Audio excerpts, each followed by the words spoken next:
Hey guys, tonight we're slipping into a courtyard where shadows wear perfume and stones hum forgotten hymns. Picture this, your soul's crunch gravel that hasn't felt footsteps in centuries. That mossy archway ahead, it's less a door than a time machine, rustling with secrets even Wikipedia couldn't fact check. Here comes the obligatory, you probably won't survive this warning, not because of curses, but because your legs might buckle from all the aesthetic. So before you get comfortable, take a moment to like the video and subscribe, but only if you genuinely enjoy what I do here. Drop your location and local time in the comments so I can imagine you squirming when the fountains start gossiping. Now dim the lights, maybe turn on a fan for that soft background hum, and let's ease into tonight's journey together. You step beneath the arched gateway, its spine bent under Ottoman carvings, grafted onto older Roman bones. The Umayyads knew good real estate. They built over ruins like thrift store flippers. Crushed jasmine clings to your sleeves, sweet enough to make your fillings ache. Someone once told me these arches served as sundials. Bet they'd suck at teaching high school geometry. Torchlight skitters across the entry hall, centuries of soot staining the ceiling like nicotine fingers. Fun fact, workers here mixed ground limestone with goat milk for plaster. Makes you wonder why Home Depot hasn't rebranded as Artisan Goat Blend. Your eyes adjust to the gloom. The first fountain glints ahead, its basin sagging like a tired jaw. Air tastes of wet clay and the ghost of rosewater baths. Historians still argue whether the courtyard's geometry was holy math or some architect's edible mushroom side quest. You trace a finger along the wall. Plaster flakes off like stale croissant layers. Get this, they embedded quartz chunks called night stones to glow under moonlight. OSHA would have had a field day. A lizard darts over your boot. Its scales flash iridescent as a smartphone screen. 12 steps to the fountain now. Each flagstone dips slightly, worn smooth by silk slippers and barefoot servants. The water's whisper sharpens, a hiss of come closer in a language your spine remembers. Leaning over the basin, you spot your reflection warped by calcium deposits. 8th century influencers probably did the same, minus the tick-tock filters. Ripples distort your face into someone else's, maybe the architect who smuggled Persian lilac seeds into the mortar mix. Your breath fogging the water feels weirdly intimate, like interrupting a conversation between ghosts. From the shadows, a nightingale trills 4 notes tentative, like it's testing a microphone. You freeze. The air prickles, not with dread, but the static charge of a place that refuses to be archived. Scholars still bicker whether these carvings were sacred symbols or just really committed doodles. Your palm presses the fountain's rim, the stones neither warm nor cold, but some third temperature physics forgot. Across the courtyard, a broken column juts up like a snapped piano key. They say a caliph's favorite concubine hid love letters in its hollow core. Postal service for the romantically desperate medieval FedEx with extra angst. Wind riffles your hair, carrying the nutty tang of cedar oil lamps. 17 sighs. That's how many drafts it took to design this gateway. The architect's journals burned in the 12th century, but his migraines haunt the brickwork. You inhale deeply tobacco, turmeric, and a top note of existential panic. Moonlight bleeds through the lattice now, checkerboard shadows crawl up your legs. That far wall's pocked with alcoves where merchants once hawked saffron and regrets. Lean in close. The stone still whispers haggling prices in dinar and sheep's wool. Your left shoe fills with gravel because history loves petty inconveniences. One final step. The fountain's murmur swells into a language of silt and eroded ambition. Water glides over worn-down hieroglyphs, an Egyptian king's name reduced to a lullaby for beetles. Your fingertips dip into the basin, cold enough to sting, ancient enough to forgive. Somewhere beyond the archway, a pigeon coos. The first courtyard clings to you now, its dust in your seams, its whispers in your cochlea. You could turn back, or let the next fountain's song unspool the night further. You approach the first fountain, its voice, a liquid murmur beneath the cricket's choir. Moonlight paints the marble basin milk blue. Centuries of mineral stains bloom like old bruises. Those Umayyad rulers knew their plumbing. This fountain once flowed with rosewater for feasts of lamb and apricots. Experts think they pumped it uphill from distant springs. No mean feat without steel pipes. Your heel grinds something into the tile, a pomegranate seed fossilized into a ruby pebble. Imagine it rolling under a silk slipper 800 years ago, some tipsy poet's lost snack. Moss creeps up the fountain's eastern side, nature's graffiti on human geometry. Lean closer. The water wears the moon's reflection like a cheap necklace. Historians still argue whether these courtyards hosted real parties or just wistful carvings of them. A frog plops into the basin, ripples rewrite the stars into a legible cursive. You catch a whiff of cumin, or is that just memory playing spice rack? 3 cracked steps lead into the dry basin, inviting like a dare. Kick off your shoes. The marble's warmer than expected. Sun heat trapped since noon. Folktales claim caliphs floated tiny parchment boats, here each bearing a riddle for their viziers. One alcove wears a soot stain, maybe, where a lantern swung, while servants scrubbed wine spills. Your toes find a groove in the tiles, could be erosion, could be meant for dancing.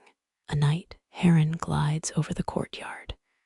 Its shadow flickers across the water. That's your cue to exit the basin. The mud between your toes smells strangely like saffron. Pat the fountain's rim. It vibrates with the ghost tinkle of dropped copper coins. Some say the Umayyads brewed fermented honey drinks here. Others insist they outlawed alcohol entirely. The contradiction prickles your neck like conflicting advice from dead relatives. Wind riffles the water for a heartbeat. Laughter echoes from the colonnade. You turn nothing but moonstruck pillars and your own quickening breath. The frog croaks again. This time it sounds suspiciously like a belch. Walk the basin's perimeter. Count 17 cracks radiating from the center. Each holds a story, or just 8 centuries of freezing and thawing. Your palm skims the rim, rough, where jeweled sleeves once snagged threads. Sit on the sun-warmed edge. Let the fountain's chant sync with your pulse. That missing chunk of marble. Blame a 12th century earthquake, or a thief who mistook it for sugar. Far above, a bat weaves through the Big Dipper's ladle. The water stills. You catch your face reflected in the black mirror. For one giddy second, you look like someone who belongs here. You rise from the fountain's edge, your reflection dissolving into liquid night. The colonnade stretches ahead, 100 arches chewing moonlight into silver crumbs. Each pillar wears a frosty glow, as if the stone itself hoards starlight. Those Umayyad builders stole Roman tricks. Their arches could make emperors blush with envy. Your sandal scuffs, a groove worn smooth, centuries of sandaled feet marching toward forgotten prayers. A bat zips between columns. It squeaks, pinging off ancient acoustics. Lean against cold plaster. It sucks the day's heat from your shoulder blades. Local legend claims djinn press their ears here, listening for godless gossip to report upstairs. One capital sprouts stone vines. Look closely. Someone carved a chess knight mid-leap. Historians still argue whether these walkways hosted scholars or just sleepy guards. Your fingernail traces a fissure. It forks like a family tree gone feral. Overhead, the constellation Orion aims his bow at a particularly smug cloud. The pillars, shadows, stripe your arm prison bars for wayward moonbeams. Experts found lamb bones wedged in a crevice, midnight snack debris, or sacrificial confetti. A lizard skitters over a dedication plaque, the Arabic script eroded to braille. Did some mason carve his crush's name here, or just itemize his lunch? Wind funnels through the arcade. It hums a tune your spine vaguely recognizes. 3 paces east, the sound sharpens into something like a distant lute. Stop, it dissolves into nothing but your pulse hammering a warning.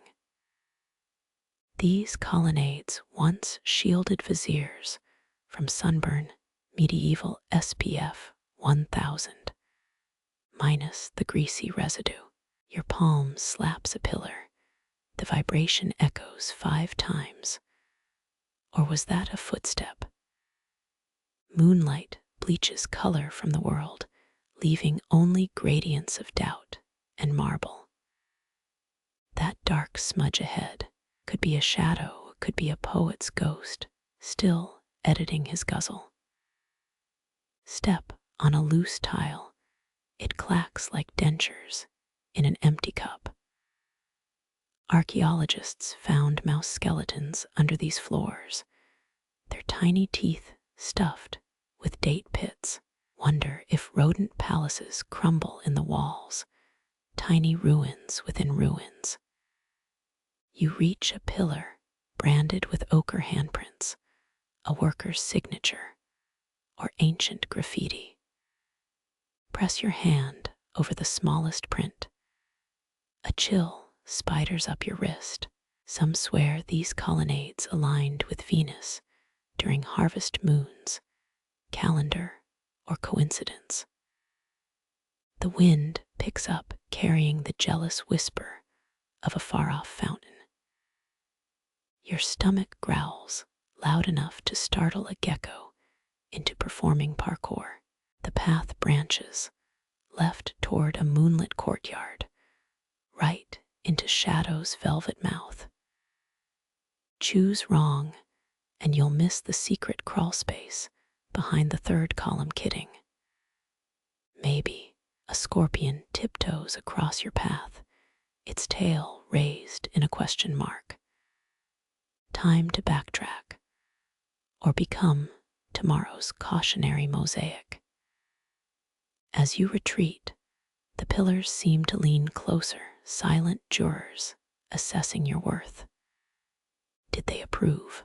Your left sock now cradles a pebble fair payment for trespassing poetry. The colonnade shrinks behind you, its arches chewing moonlight, chewing time, chewing. Your next step cracks a tile, shards of lapis lazuli glitter like frozen midnight. The ground writhes with stars and petals, each mosaic piece a whispered oath to symmetry. Umayyad craftsmen imported these tesserae from Byzantium, gold leaf stuck to glass like gilded lies.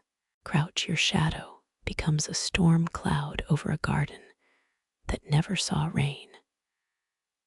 3 tiles form a hexagon, their edges worn soft as old coins.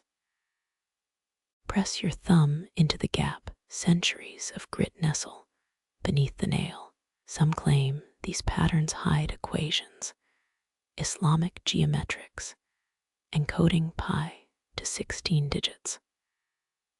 Historians still argue whether the mosaics charted stars or just pleased some caliph's bored wife.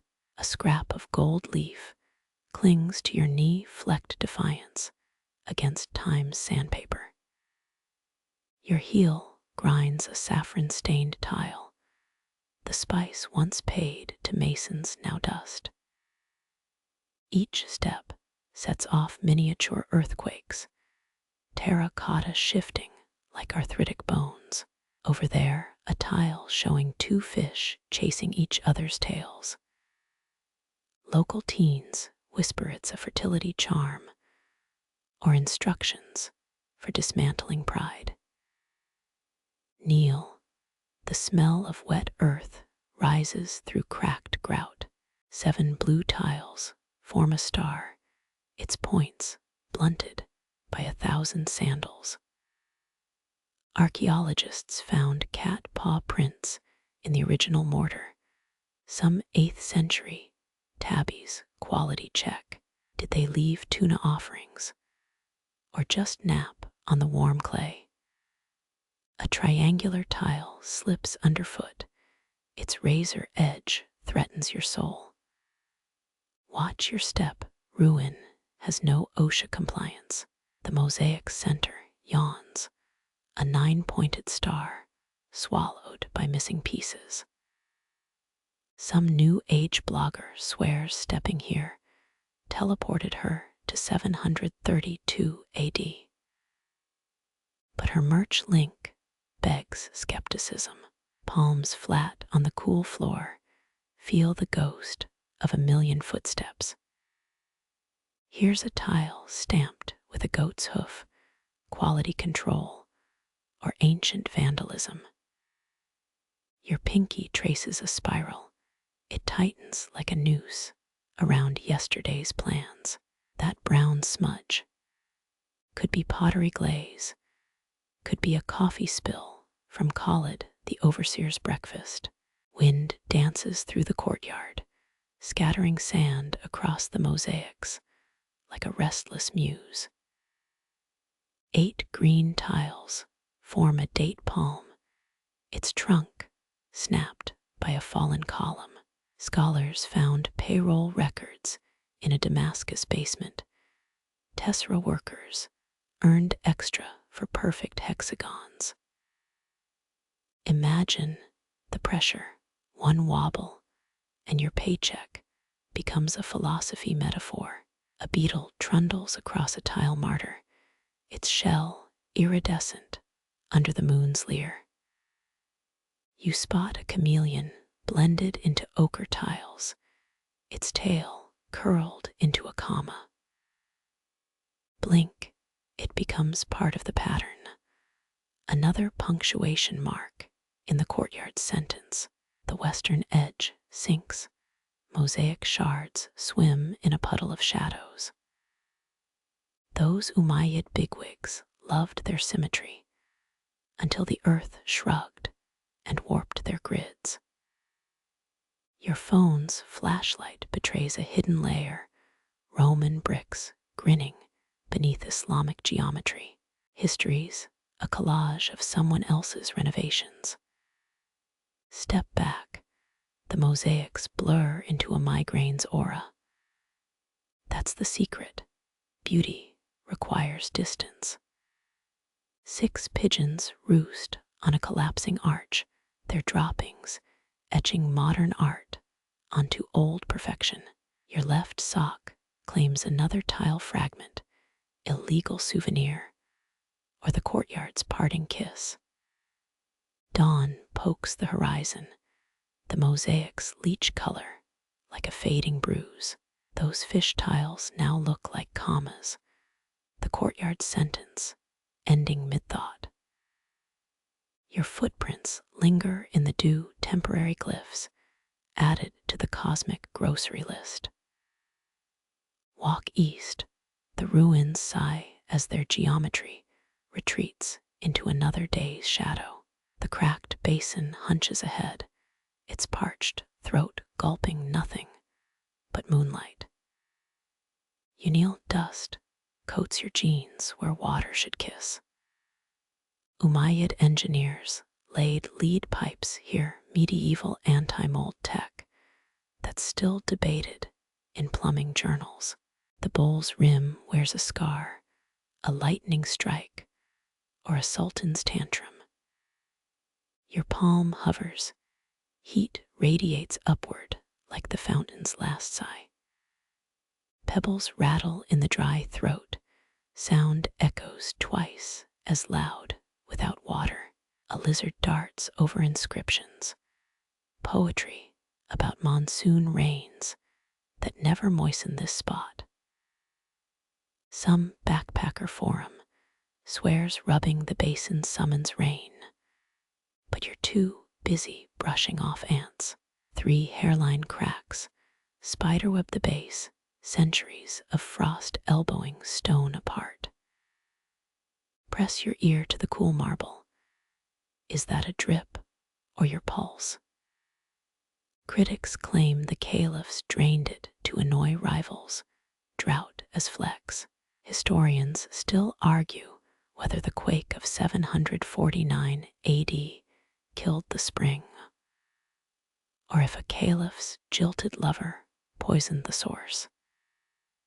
Symbolism or spite, the desert isn't telling. Your pinky finds a chiseled date, 721, the fountain's birthday, or its death certificate. A beetle drags a petal across the basin, funeral rites for liquid. Those darker stains could be rust, could be pomegranate juice from a vizier's interrupted toast. Lean closer. The smell isn't decay, it's heat-baked minerals dreaming of wetness. Shadows pool in the bowl's belly, liquid night, without the bother of damp socks. Someone carved a tiny fish near the drain, swimmer in a drought. Your thumbnail fits the groove, proof even stone yearns for what's missing. Wind whistles through the pipe stub, a phantom gargle 15 centuries overdue. Archaeologists found duck bones in the cistern, dinner scraps, or failed rain charms.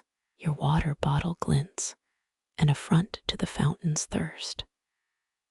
Hydrate, let its envy fuel your next step. Dawn bleaches the sky, The basin's cracks sharpen into hunger scars. Walk clockwise. Your shoes scritch the rhythm of a dried-up waltz. That breeze, not cooling, just air elbowing through emptiness. Touch the rim one last time. Your fingerprint oils the stone's prayer for rain. Two dusty monarchs block your path.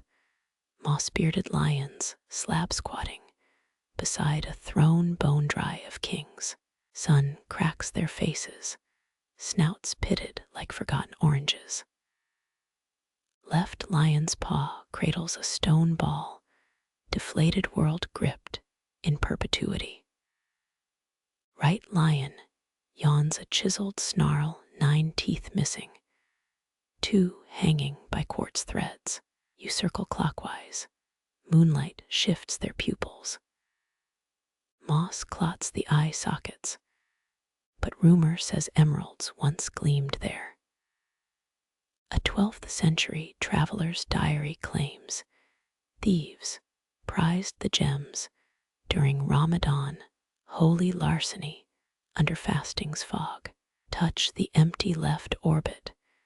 Grit sticks to your knuckle like powdered regret. The throne between them wears pigeon droppings like crusted frosting. Umayyad rulers adored lion motifs, stone muscle flexing their grip from Spain to Syria. Lean against the right flank, cool marble seeps through your shirt. Someone scrawled Hamza was here near the tail vandalism, judging by the spray paint's chemical tang. Both Monets ripple, carved waves, frozen mid-crash. Run your palm against the grain chisel marks, prickle like 5 o'clock shadow. Historians still argue whether these cats faced Mecca or Damascus. Piety versus pride chiseled in limestone. A beetle trundles up a lichen-cheek hitchhiker on a millennium-long road trip. Crouch, the throne's side panel shows flaking paint. Horses charge, or maybe camels. Interpretations half the fun. Your knee crunches a snail shell, modern casualty of ancient decor. Night birds screech, the lions ignore them. Veterans of louder battles. Wind sneaks through the throne's backrest, a stone kazoo whistling key of G-sharp. Local teens dare each other to lick the lion tongues at midnight, hygiene as optional as courage. You decline, but peek beneath the right paw, scratch marks, a cat's protest, or an artisan's chisel slip. Time sprouts between the throne's armrests, rebel garden mocking dead authority. Pluck a sprig resin scent, oils your fingertips. The left lion's ear hides a wasp nest, paper architecture clinging to royal dacre. Back away slowly. This isn't your eviction notice to serve. Dawn pokes the lion's backs, jet-lagged sun, 10 minutes late. Notice how their shadows dice the courtyard into checkered silence. Sit on the thrones, edge, pebbles bite your thighs through denim.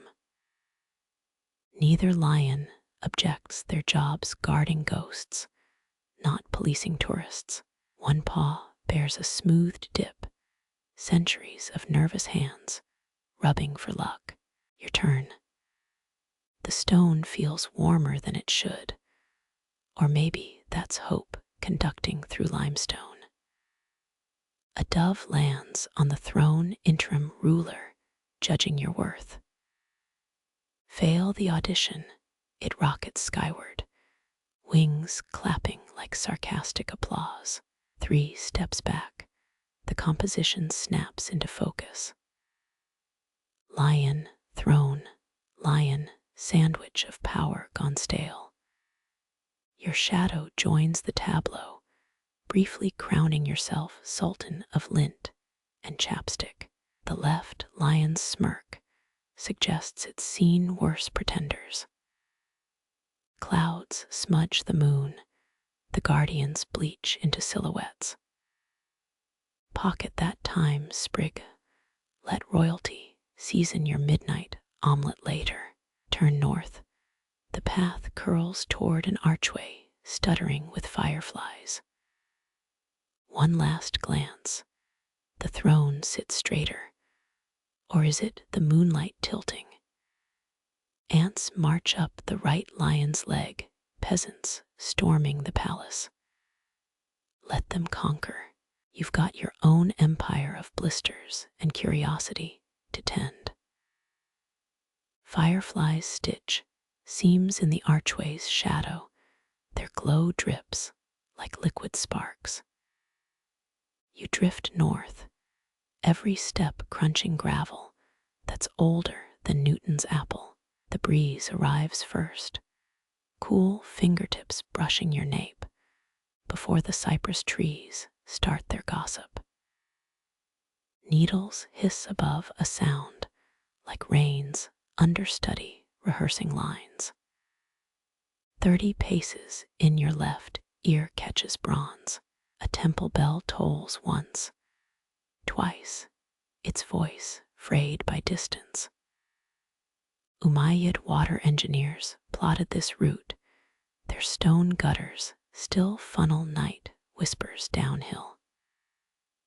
Lean against a trunk. Sap sticks to your shoulder blade like nature's post-it. The bell hums again. Historians still argue whether it measured prayer times or warned of flash floods. Dried lavender crunches underfoot, purple confetti from a ghostly bridal toss. 5th century insomniacs stuffed pillows with these buds, desperate for dreams untangled by camel tax disputes. Smear a blossom between palms. Its scent clings like a shy child. Moonlight polishes a fig tree's leaves, each one a waxed dance floor for moth waltzes. The wind picks up, playing tag with your hair. Cypress tops bob like metronomes, syncopated sway against the bell's drone. You spot the temple, a domino of shadows on the nearest hill. Its arched windows glow faintly, either oil lamps or fireflies enraptured by piety. Kneel by a crumbling trough.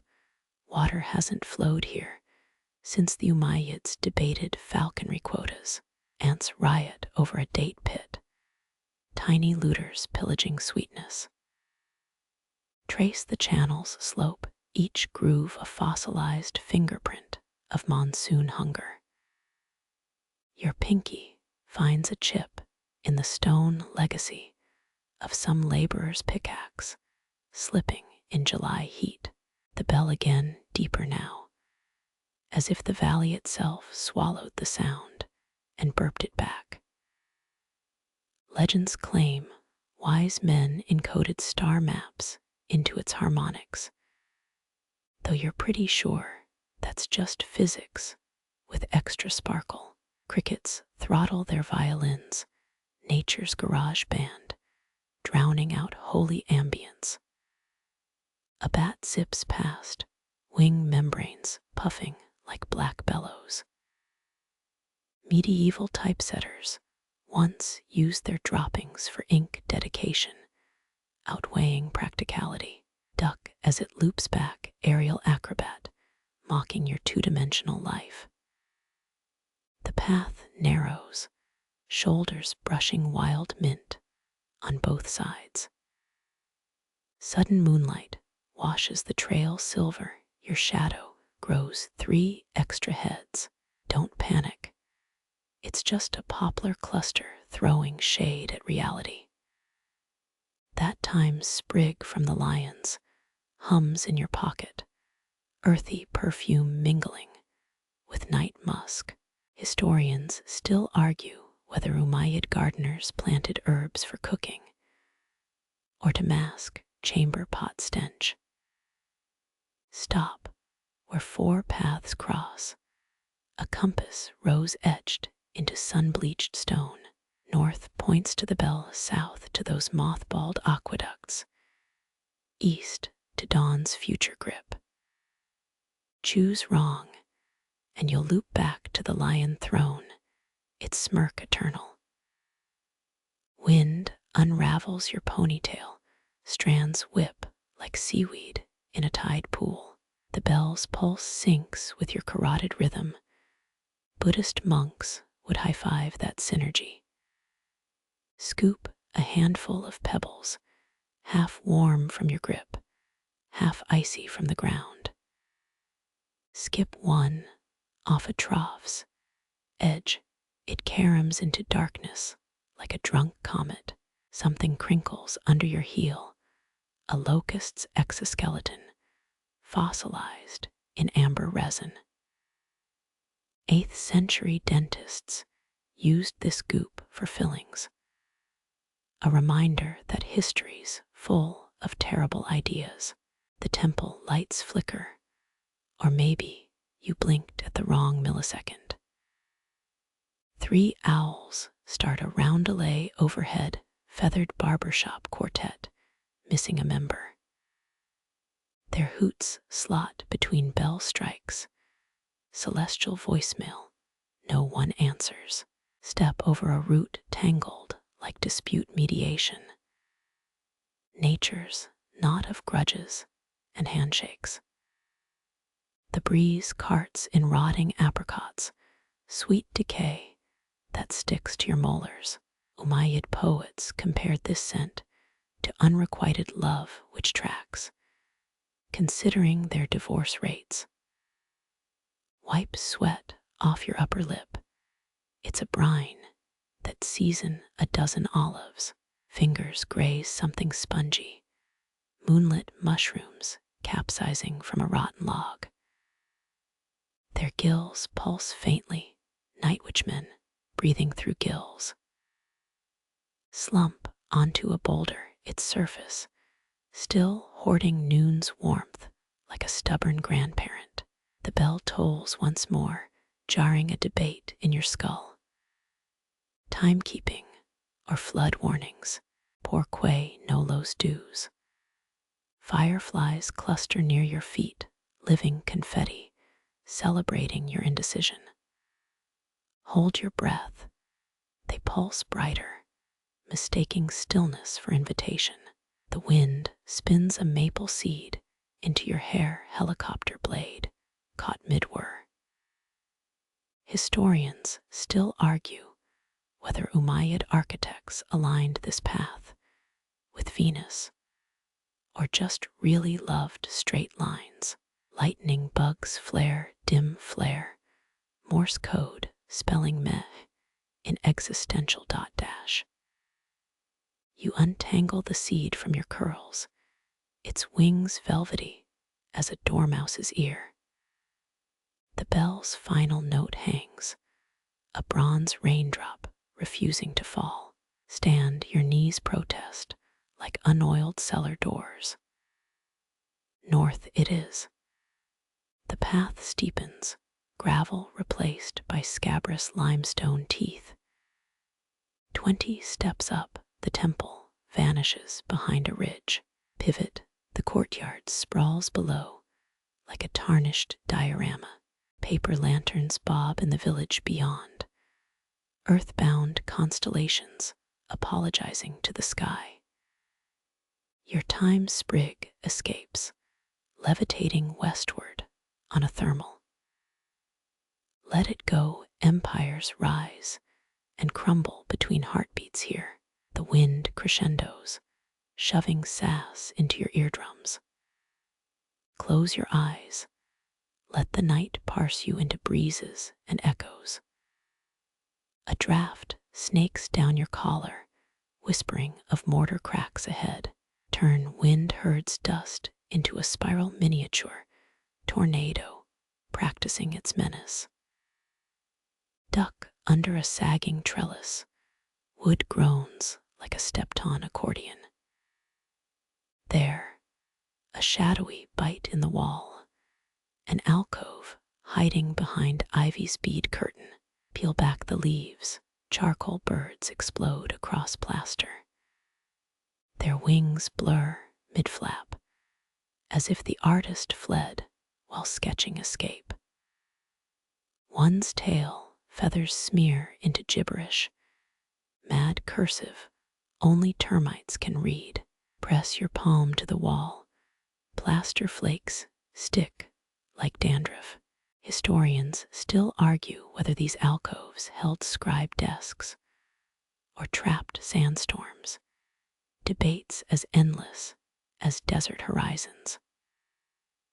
A pigeon coup rattles above, descendant of birds that pecked here when caliphs ruled.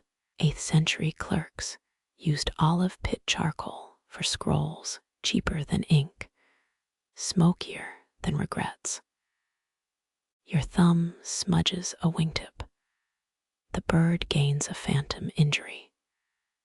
Crouch something glints in moonlit grit, a broken nib, its iron tip fused to a ceramic shard.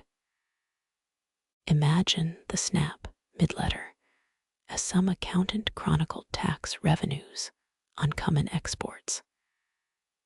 Lean closer, the alcove's back wall breathes coolness, limestone, lungs, exhaling groundwater secrets. 3 chalk marks score the ceiling, tallying days. Sheep counted, lovers' trysts, their meaning crumbled with the hand that scrawled them.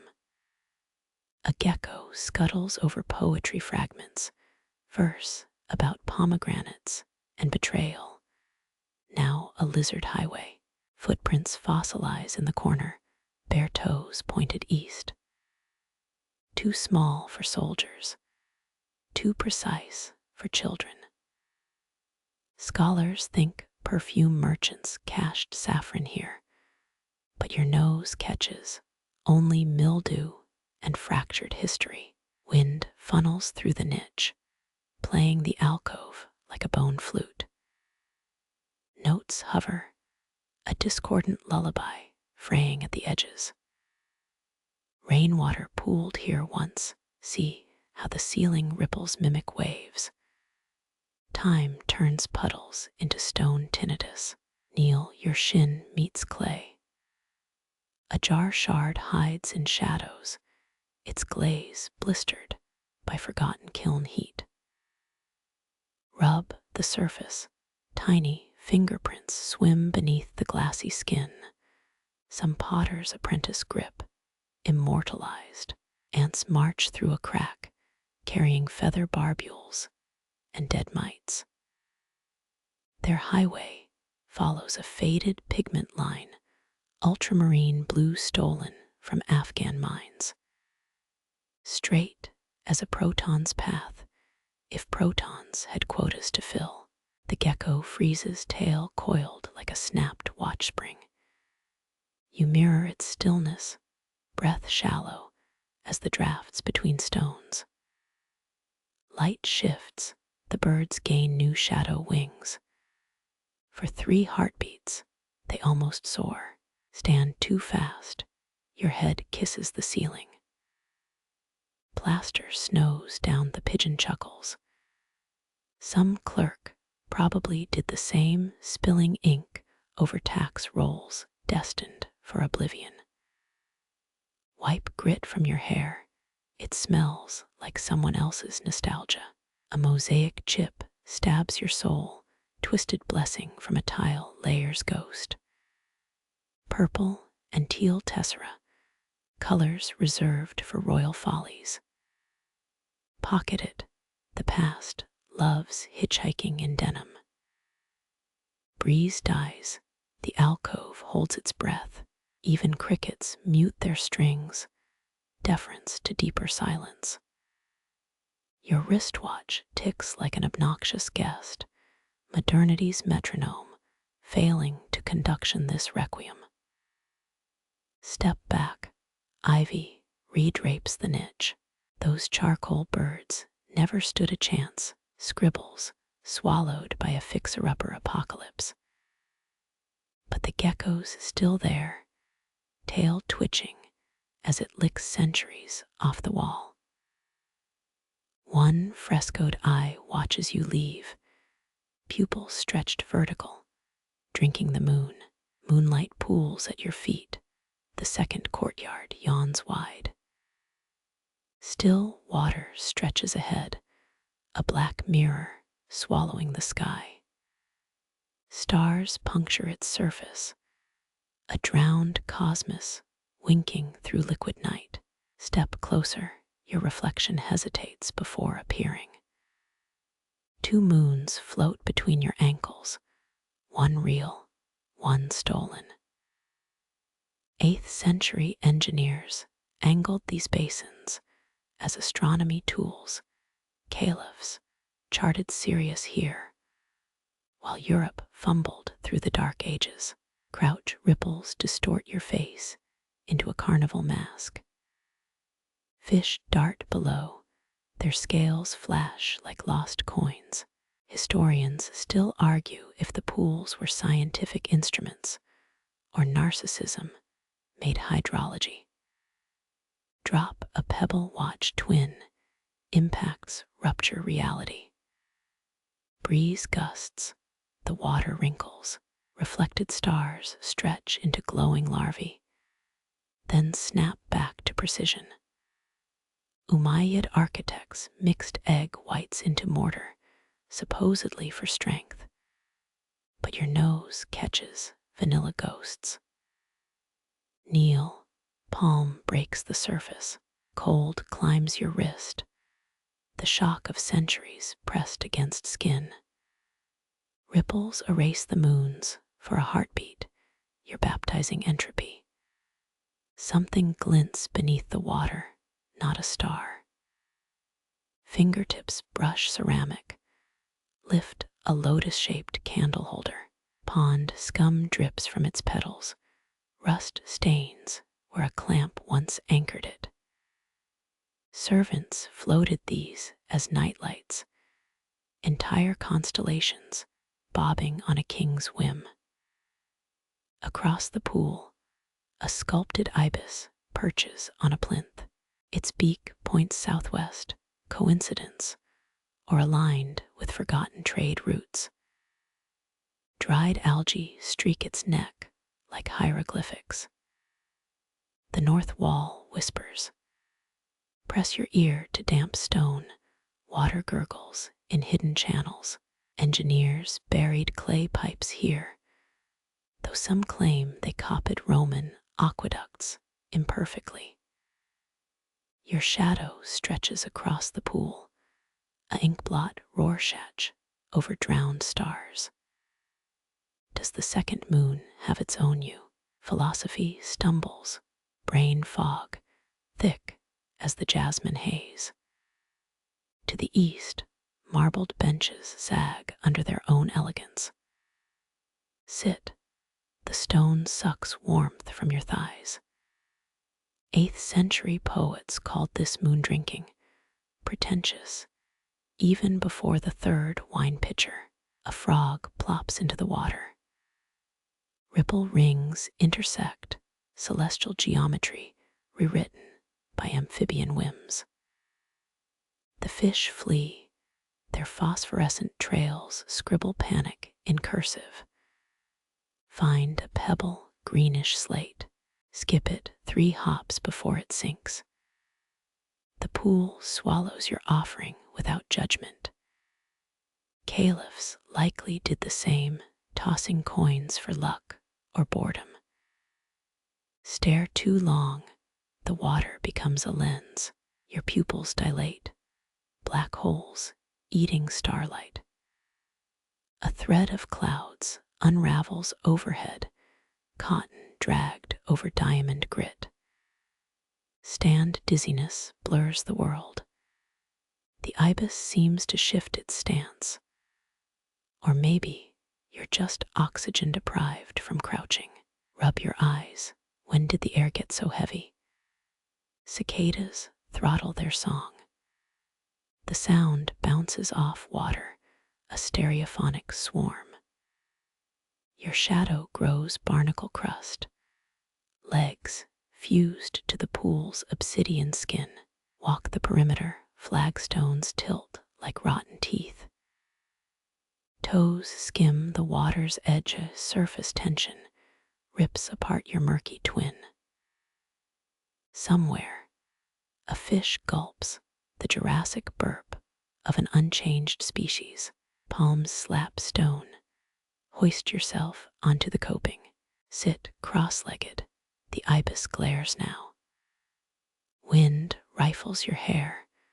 The pool holds its breath. Lean forward, gravity teases. With the water feel different falling into two moons. Common sense yanks you back, but meeting granite with undignified force. Half a date frond floats by, its split stem a ragged chevron. Pluck it. Fibers bleed tannin onto your fingertips. Blow the leaf toward the ibis. It capsizes 5 stars from the Milky Way. Laughter echoes yours, but warped by the courtyard's acoustics. The sound loops back as a stranger's giggle. Cover your mouth, too late. Clouds finish devouring the moon. Darkness thickens. The pool becomes a pit. Fish stir the abyss, their movements felt through stone. Your pulse sinks with unseen fins. Stand, brush off grit.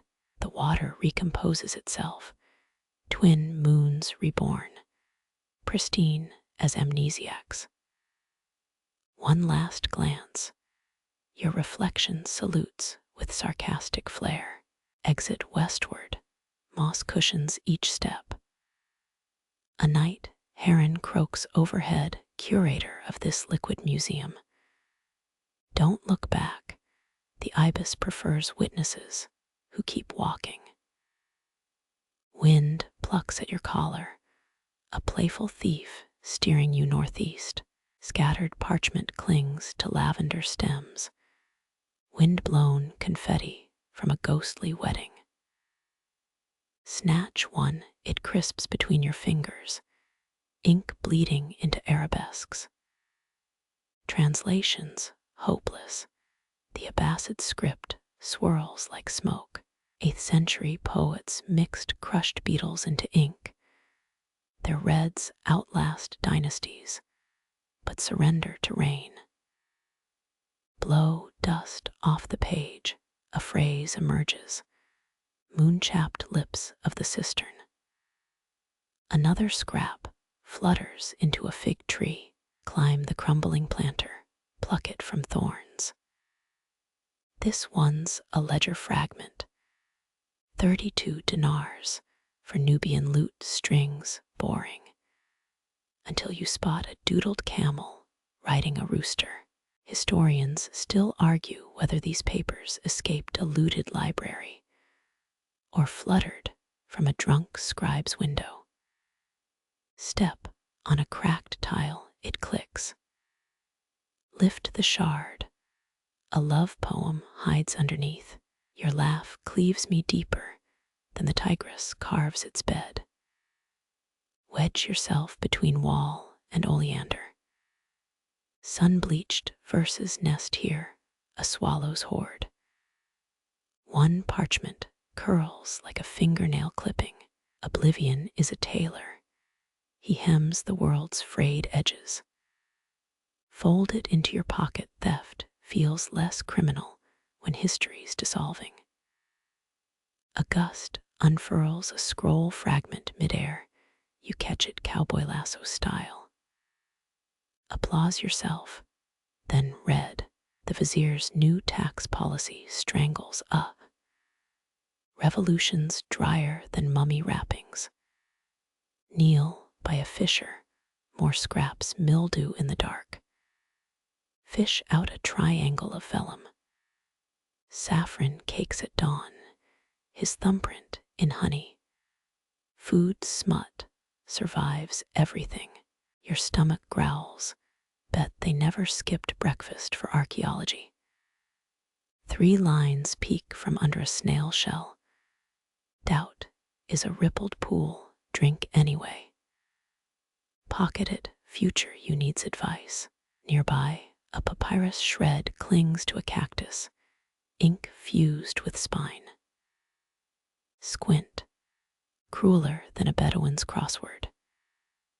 Wind steals a page from your grasp. It somersaults toward the dry fountain. Chase it, trip on a loose tile. The scrap lands in a puddle. Ink blossoms into Rorschach bouquets. There goes Hafsa's grocery list. You mutter, though experts think she wrote military codes. Dig toes into gravel, feel a rolled parchment beneath. Unfurl it with surgeon hands. Burn this after reading. Too late, the warning's 8 centuries overdue. Instructions for dyeing camel hair with pomegranate rinds. Espionage, or just ugly fashion. Find a scrap wedged in a lion's nostril. Poetry as boogers. Your absence curdles my marrow, it declares. Dark stuff, until you notice doodled hearts in the margin. Middle schoolers invented angst first. Shadows lengthen, you've become a parchment bloodhound. A crumbling codex peeks from a mouse hole. Tug gently, pages disintegrate. Only the cover survives. Treatise on melancholy and melon cultivation. Of course, heartbreak and agriculture, the original emo farmer's almanac. Stack your loot on a bench. Wind riffles the pile, a flipbook of loss and grocery lists. One phrase repeats, the weight of unspent dawns. 9th century existential crisis, probably set to oud music. Rustle from the colonnade, a goat trots over. It chews a love sonnet with equal disdain for iambic pentameter and your personal space. 5-star review, you ask. It bleats a critic till the end. Mosaic tiles snag your sleeve, kneel to free it. Beneath, charcoal hieroglyphs. Ali was here. Graffiti predates spray, cans by, well, forever. Add your own stick figure, the future's problem now. Dust storms the courtyard, pages rise like starlings. Sprint through the flurry, catch 3 midair. None match, just phrases, silt-blackened teeth, mercury-dipped roses. Forgive the fig, wasp its trespasses. Sunset gilds the chaos. Sit, sort verses by theme. Death, taxes, bad dates. The goat returns, eats your sorrow's pile. Poetic justice smells like cud. Pocket the survivors. Their ink stains your fingers, temporary tattoos of dead romantics. The wind whispers new verses, carried from ruins you'll never loot. Walk east, let the scraps draft your epitaph. Your shadow treads water in the dry fountain basin, a black puddle stretching toward crumbling stone. Rust devours the sundial's bronze plate, numerals eaten down to stubs. Kneel, wild time scratches your knees. The gnomon tilts like a drunk sundancer, its shadow smeared across centuries. Twist a weed-free earth releases the tang of buried iron. 9th century smiths alloyed sundials with Quranic verses, molten piety poured into timekeeping. Scrape rust with a thumbnail, flakes cascade like hourglass sand. A faint glyph surfaces. Al letter 1E6 3 macron HU macron RI macron. Dawn's first light. Crickets tune up. Their chirps syncopate with your pulse. Historians still argue whether these dials measured prayer hours or cooked lamb stews. Apparently, recipe timers were the original alarm clocks. A lizard darts across the metal. Its tail flicks the gnomon. The shadow jumps 3 imaginary hours. Fast forward to bedtime, you mutter. The reptile freezes, gives you side-eye. Fair, you're the intruder here. Wind ruffles your stolen poetry scraps. One sticks to the sundial. The sun's a coin. We spend too freely. Peel it off. The verse leaves an inky sigh on tarnished bronze. Dig a fingernail into the base. Clay squirms with worker ants. Their cargo, petal fragments, and a mummified aphid. Even insects play tax collector in this ruin. Clouds bruise the sky. The gnomon's shadow evaporates. Rain taps the metal. Each drop etches a temporary crater. Umayyad engineers sloped these dials to shed water clever, until the gutters clogged with owl pellets. Your knees protest as you stand. Age whispers through your joints. The dial's pedestal wears a moss girdle, chlorophyll steadily devouring history. Crouch again. Press your palm to the stone. Coolness seeps through your skin. 8th century mathematicians debated if sundials leaked time during eclipses. Scholarly consensus. Maybe bring more coffee. Twilight blurs the courtyard. The gnomon becomes a silhouette, a sundial reduced to moon dial. Crickets crescendo, their song chews through seconds. A bat swoops, its shadow licks the bronze. The stolen parchment in your pocket crackles. Unfold Hafsa's honey-stained grocery list. Hold it against the dial. Moonlight bleeds through. The inked words cast latticework shadows. Pistachios, saffron threads, rosewater enough to drown in you snort. Experts think she encrypted troop movements here. But maybe she just hated bland baklava. Kick a pebble, it clinks against the gnomon. Vibration hums through the metal. A tinny middle C lean closer. Hum a matching note. Ants freeze mid-traffic. Tiny audiences for your concert. Rain returns harder now. The sundial becomes a drum, each droplet pinging off bronze.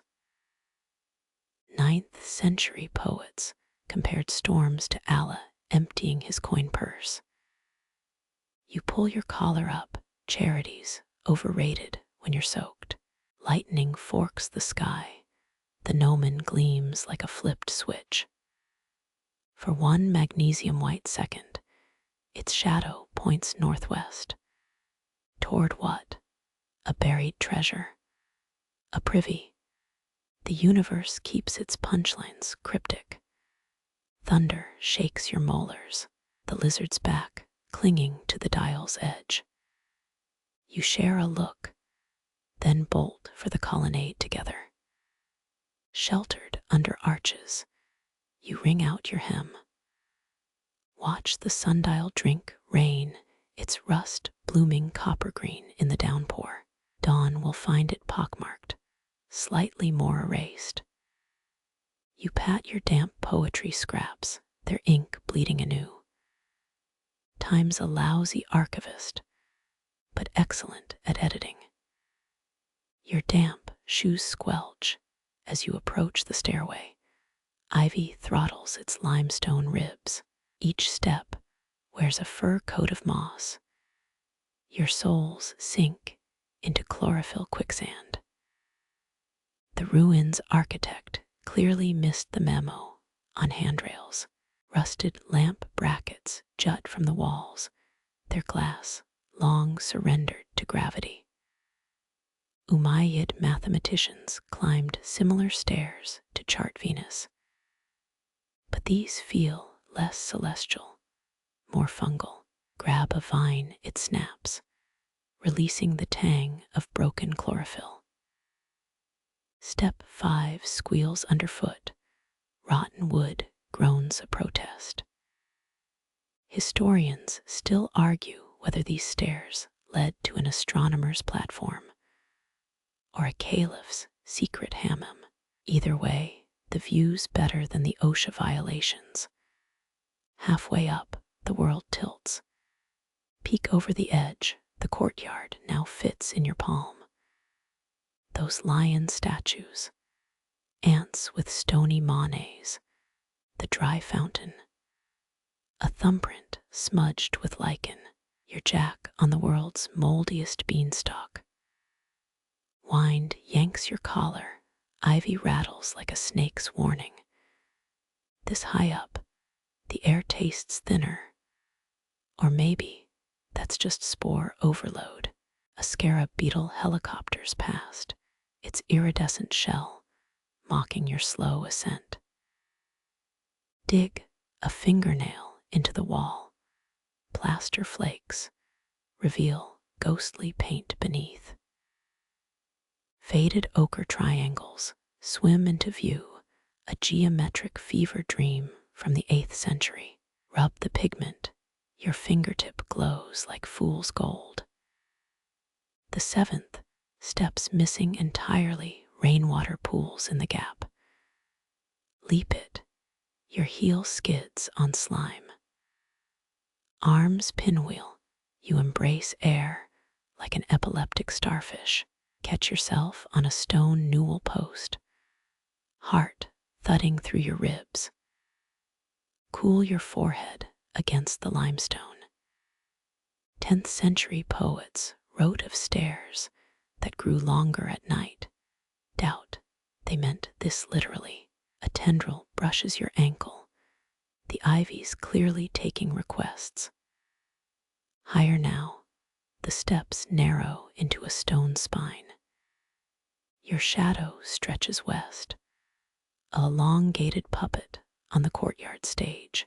That broken sundial winks up at you, its face speckled with bird droppings. Karma's a messy roommate. Pause where the stairs end, veiled by a curtain of ivy. Part the leaves. A bricked-up archway scowls back. Masons filled it centuries ago, their mortar now crumbling like stale cake. Peer through a crack, darkness winks. A draft whispers through. It carries the musk of buried clay. In 1923, a French archaeologist swore he heard flute music beyond this wall. His crew found only a mummified crow, still holding a fig seed in its beak. Sit on the top step, your legs dangle over emptiness. The ivy sways, its leaves flash silver undersides. Scholars debate if these plants were imported by Victorian botanists, nature's colonizers, in green waistcoats. Pluck a leaf, crush it. The scent triggers deja vu, grandma's attic, a parking garage's fern grotto. Memories, GPS glitches. Toss the shreds. They spiral down like confetti for ghosts. Breeze shifts, brings the reek of wet dog from somewhere below. You freeze, but it's just a feral cat glaring from the colonnade. It flicks its tail, universal sign for this ain't your couch, human. Stand too fast, your skull kisses a low-hanging branch. Rub the welt, discover spider silk, strands in your hair. Congrats, you're now part of the ruins' security system. Descend backwards, safer than trusting the mossy treads. Halfway down, your toe dislodges a tile. It somersaults into the void. Listen for the crash. It never comes. The courtyard swallows debts without receipt. Jump the final gap, knees buckling on impact. The stairway exhales behind you, satisfied to have spat out another trespasser. Turn, ivy rustles in triumph. Whatever's up there, it's staying mystery's tenant. Wipe green smears from your palms. Your watch says 3:17 a.m. But time's negotiable here. Somewhere above, a brick shifts in its sleep, mortar dust snowing into darkness. Moonlight slicks the cracked tiles beneath your feet. Each fissure traps a shard of starlight. Overhead, the Big Dipper tilts, spilling celestial milk across the courtyard's geometry. Your shadow stretches northeast, an obedient pupil tracing lines laid by dead astronomers. Umayyad builders plotted these paths 8 centuries back, star maps drafted on papyrus, now dust. They anchored walls to Vega's pulse, that blue-white beacon steering desert caravans and ambition. Tonight, it blinks through smog from a distant highway, cosmic winking over epic traffic. Kneel beside a tile mosaic.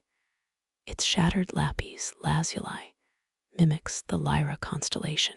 A crabgrass stalk pierces the pattern, nature's middle finger to human order. Wipe grime from a ceramic shard. Your thumb reenacts an artisan's last brushstroke. Some claim the caliph's architects used Orion's belt to calibrate water clocks. Others whisper they just copied Alexandrian blueprints with extra arabesques. Historians still argue whether these alignments guided worshippers or just flattered some long-dead sultan's ego. The wind carries a punchline, burnt coffee grounds from the night guard's shack. Your laugh echoes off star-lined walls. The sound gets a PhD in irony. Above, Cassiopeia sprawls like a drunk queen on her throne. Constellations don't age well. Spot a bronze plate embedded in the north wall. Green corrosion eats its engravings. 10th century stargazers drilled holes here to track lunar cycles. Poke a finger through. Feel time's geometry cold against your skin. A bat dips through the Big Dipper's pore. Darkness, sipping from Ursa Major's cup. Its squeaks sync with your footsteps. Accidental sonata for ruin and mammal. You half expect the stars to heckle, celestial open, like night gone wrong. Medieval star charts labeled Vega the falling eagle. Some scribes' wine-addled poetry made official. Modern apps would flag it as low-rated cosmic fan fiction. Download updates pending since 742 AD. Estimated wait time, eternity. Follow the Scorpius tile path. Crushed terracotta claws clutch at your soles. The real constellation glows southward. Sting poised over the muezzin's silent minaret. Someone should have told the mosaics they're geographically challenged. Pause where 3-star trails intersect the courtyard's celestial grand central. Archaeologists found ibis bones here in 1987, arranged in a perfect isosceles triangle. Rumor claims it was an avian taxidermy prank gone viral. Lean against a pillar, warmed by days' trapped heat. Your back aligns with Polaris spine, conducting whispers from the dead axis mundi. The stone thrums, or maybe that's just sleep deprivation's opening act. A shooting star gashes the sky, its death rattle too faint for city-polluted eyes. Make a wish anyway, something nocturnal and unreasonable. The tiles soak it up, another offering for the thirst of ruins. Count 19 intact constellation tiles out of 600 original. Math isn't your forte, but even Pythagoras would wince at those odds. Crumbling mosaics mirror your frayed attention, span, focus, diffusing into the zodiac. Find a pebble wedged between Sagittarius's arrow tiles, its edges rounded by millennia of sand. Medieval kids probably kicked it during games of Dodge the Inquisition. Toss it at Capricorn, score a direct hit on the sea goat's rump. The guard's flashlight sweeps the eastern colonnade. You freeze mid-step. His beam illuminates Leo's tile mane, king of the jungle, reduced to a disco ball. Hold your breath until darkness reclaims its throne. Suddenly, mismatched tiles form an unrecognizable cluster. Squint, does that squiggle resemble a hippogriff?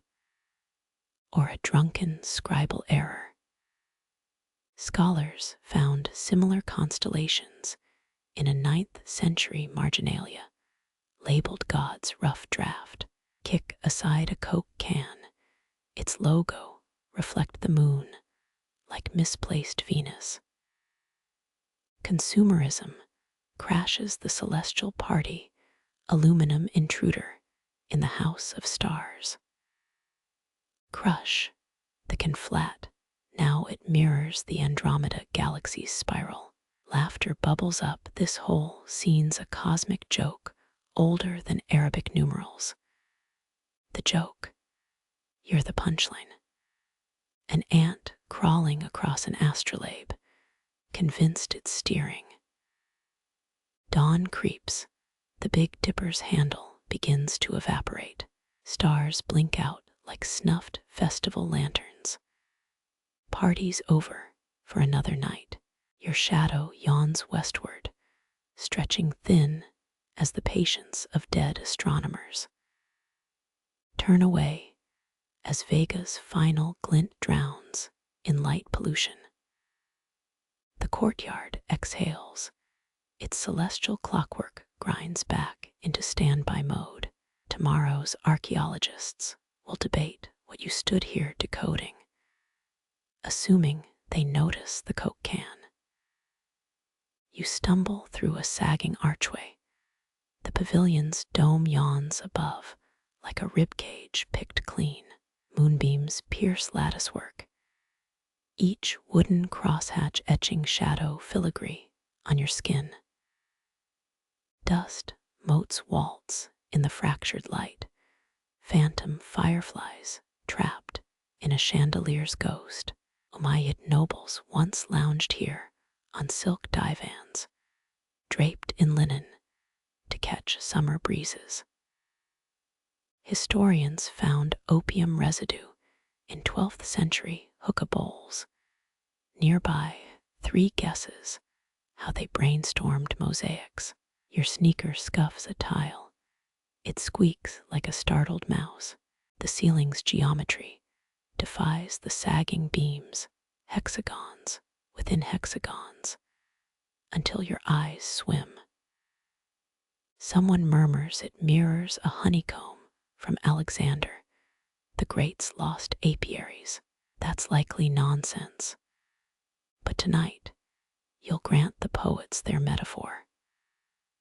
A circular depression scars the floor, centuries of feet grinding stone into submission. Sit cross-legged at its edge. Your spine aligns with the dome's center. 8th century gossip claims eunuchs hid here to snitch on drunk viziers. Silence pools thicker than the shadows. Your breath becomes a metronome. A moth flutters into a moonbeam, instantly spotlighted like a Broadway understudy.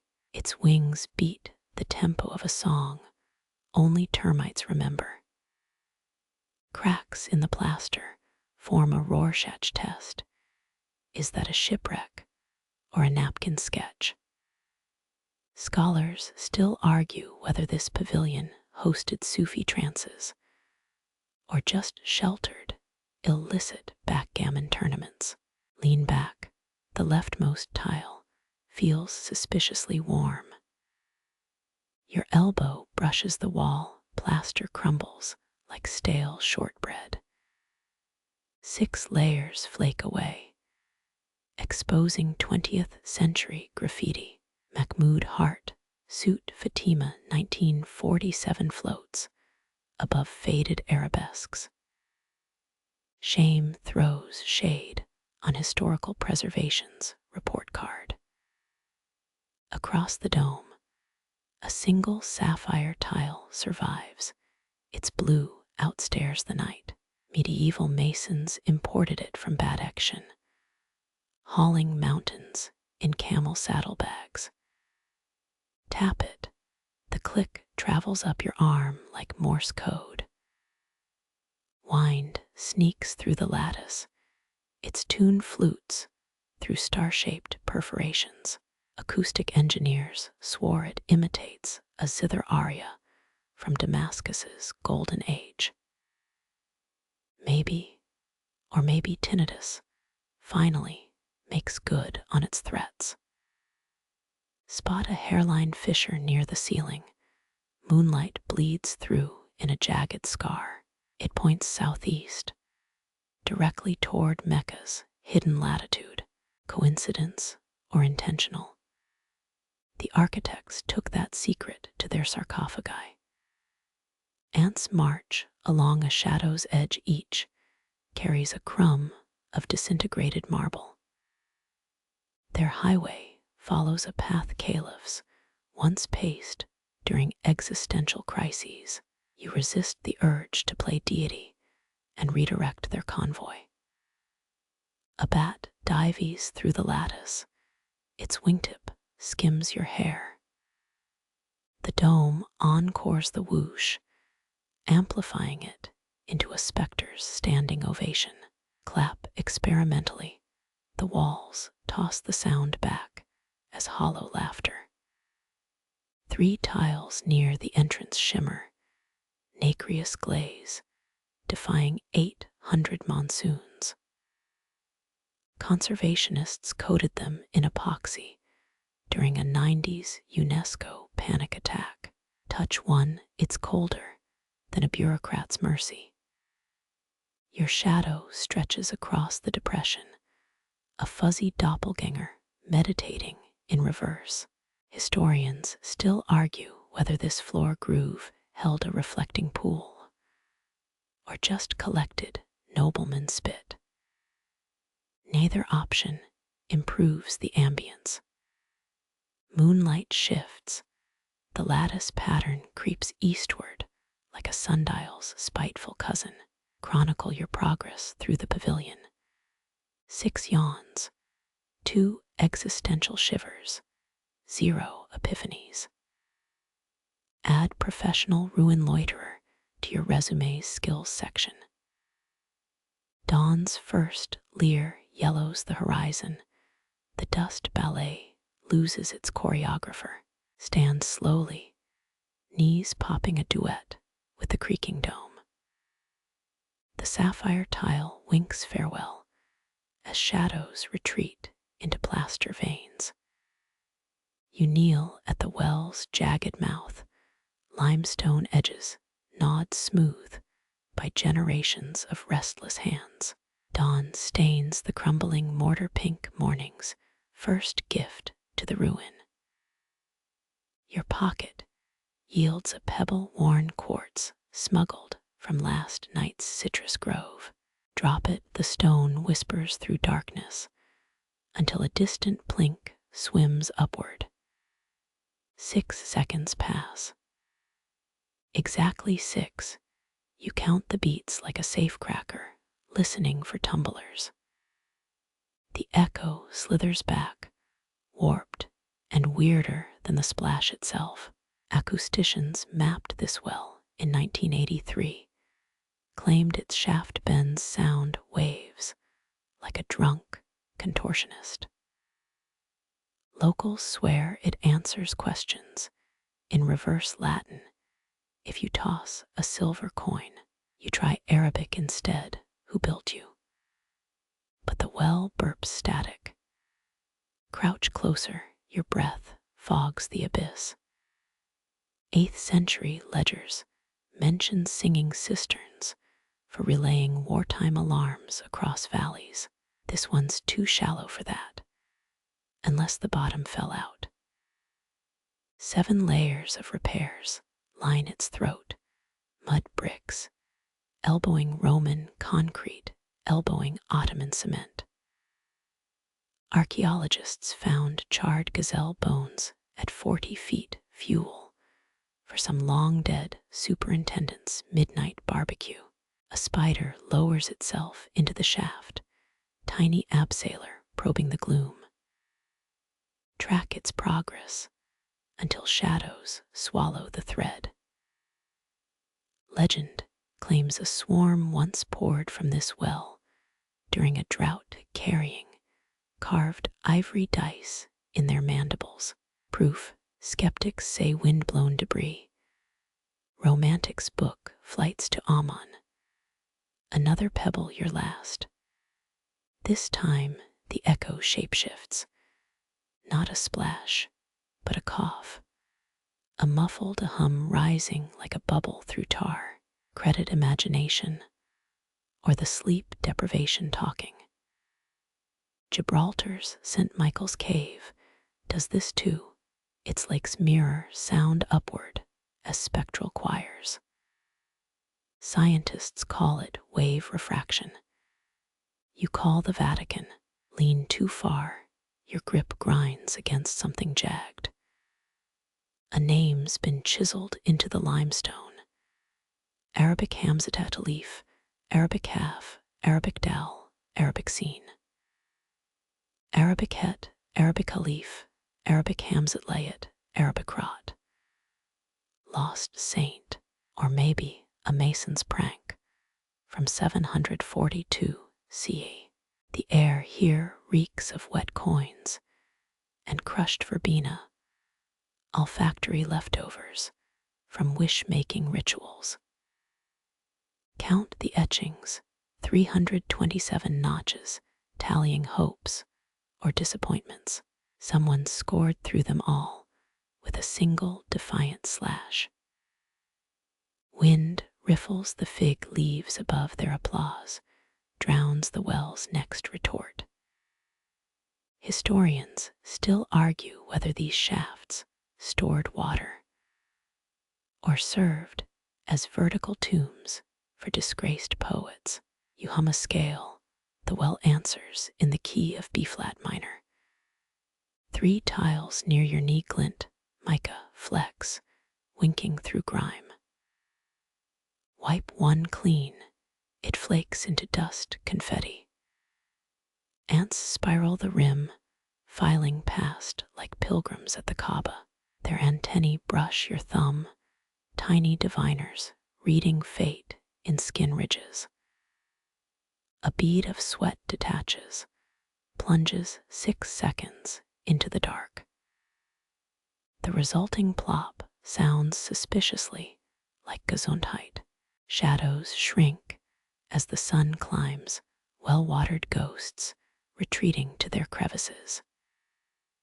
Your reflection wobbles in a puddle below, features blurred into a Byzantine cameo. Stand too quickly. The world tilts like a carnival funhouse. Catch yourself on the rim palm imprint joining centuries of greasy handprints. A cicada thrums, its buzz syncs with the well's residual echoes. 7th century poetry compared this sound to the lament of angels locked out of paradise.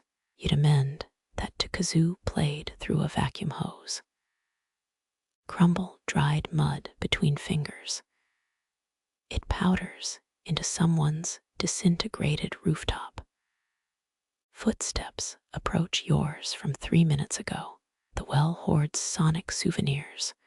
Replays them when bored. Test it, stomp twice. 6 seconds later, the stomps return, followed by a third, unbidden. Maybe the well's bored. Maybe you're no longer alone. Either way, time to leave. The path curves east, its flagstones slick with evaporated dew. Look back once. The well mouth shrinks to a pupil-less eye. Your pockets lighter now, quartz traded for 6 seconds of distorted maybe memory. The cicada's drone fades. Ahead, the loom of a pigeon tower. It's vacant, alcoves hungry for new echoes. The pigeon tower's shadow releases you into a thicket of sweet decay. A gate hangs crooked, one hinge clinging like a drunk to a lamppost. Push through. The groan becomes a chorus of creaks. Before you, trees older than empires stoop under their own history, branches sagging with forgotten fruit.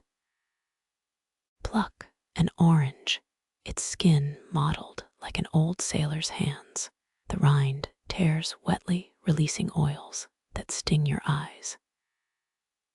8th century ledgers boast of Umayyad rulers importing these saplings from Persia, not for sweetness, but their sour punch in perfumes that kept palace mosquitoes baffled, a fruit's bitter heart repelling pests. Poets could have written odes to the irony. Step carefully, rotted citrus litters the ground like discarded ambitions. Crush one underfoot, pulp clings to your soul like chewed gum. In 92, a farmer swore he harvested oranges here with human faces etched in the pith tiny eyes, silent mouths. Skeptics blamed mold patterns. You half expect a peevish hay. From the next fruit you kick, moonlight filters through leaves dappling the grove in liquid silver. Each tree wears a beard of ivy, chlorophyll stragglers clinging to relevance. The air thrums, a dissonant chord of citrus tang and wet soil. Breathe deep, your sinuses stage a revolt. Wrap your fingers around a low-hanging orb cold as a tomb handle. Twist. The stem snaps with a sound like cracking knuckles. Historians still argue whether these groves bordered ritual spaces or just hid caliphs sneaking pre-dawn snacks. Peel a sliver. Rind flesh melts against your thumb, sticky residue turning to glue in the humidity. A fruit bat swoops, wings snapping like a leather wallet. It vanishes into the canopy, leaving you nose to stem, with a lemon bigger than your fist. 10th century perfumers prized this variety, called it the tears of djinn. Their manuscripts whisper of blending zest with ambergris to mask the stench of unwashed nobility. Puncture the rind with a thumbnail, zest sprays like errant cologne. A drop hits your tongue bitter as a widow's laugh. Your face puckers, cheekbones threatening to meet. Some claim a sect buried their dead here, citrus roots, absorbing final breaths. Proof: archaeologists found sprouted seeds in a noblewoman's ribcage. Pragmatists mutter rodent activity. Moonbeams catch something white, a petal trapped in spider silk. No, a scrap of linen wedged in bark. Unfold it. Faded ink spells Arabic Farsi, yea Arabic hain, Arabic fa, Arabic rot, in clumsy Kufic script. Mercy. Or a laundry list. The wind snatches the cloth, sends it kiting into darkness. 3 oranges thud to the ground, a syncopated rhythm. Plop, plop, plop. Wait for a 4th. It never comes.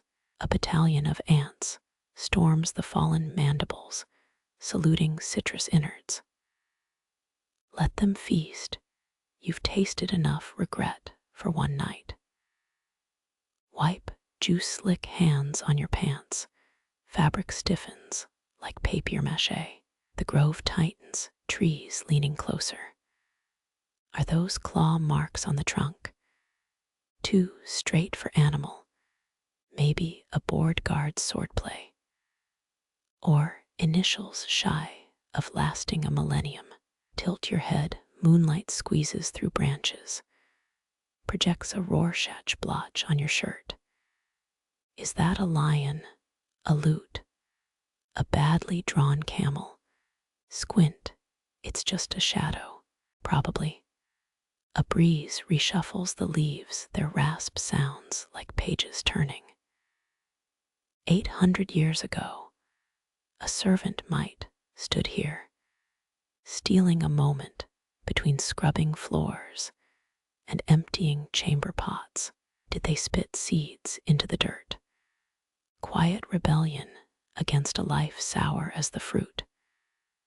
Sidestep, a wasp nest, gray paper fortress, quivering with latent fury. Your grandmother's voice hisses, don't run in your skull. Back away slow, heel squashing another orange. Viscous ooze seeps into your shoes, stitching. The grove thins, moonlit path dissolving into ivy-choked rubble. One last tree hunches by the exit, its trunk split like a wishbone. Nestled in the cleft, a child's leather ball petrified by time. Flick it, dust motes swirl like startled fireflies. Somewhere behind you, a branch cracks too loud for wind. Don't look. Keep walking. The gate sighs as you slip through, citrus musk, clinging to your clothes like a persistent rumor. The gate's groan fades behind you, your shoes crunch on gravel sheened by millennia of runoff. Moonlight etches aqueduct arches bone white, a giant's discarded necklace spanning the land. Touch the nearest channel, stone colder than a vizier's stare, leaches into your palm. 8th century engineers stole Roman blueprints here, slopes calculated to the width of a hair.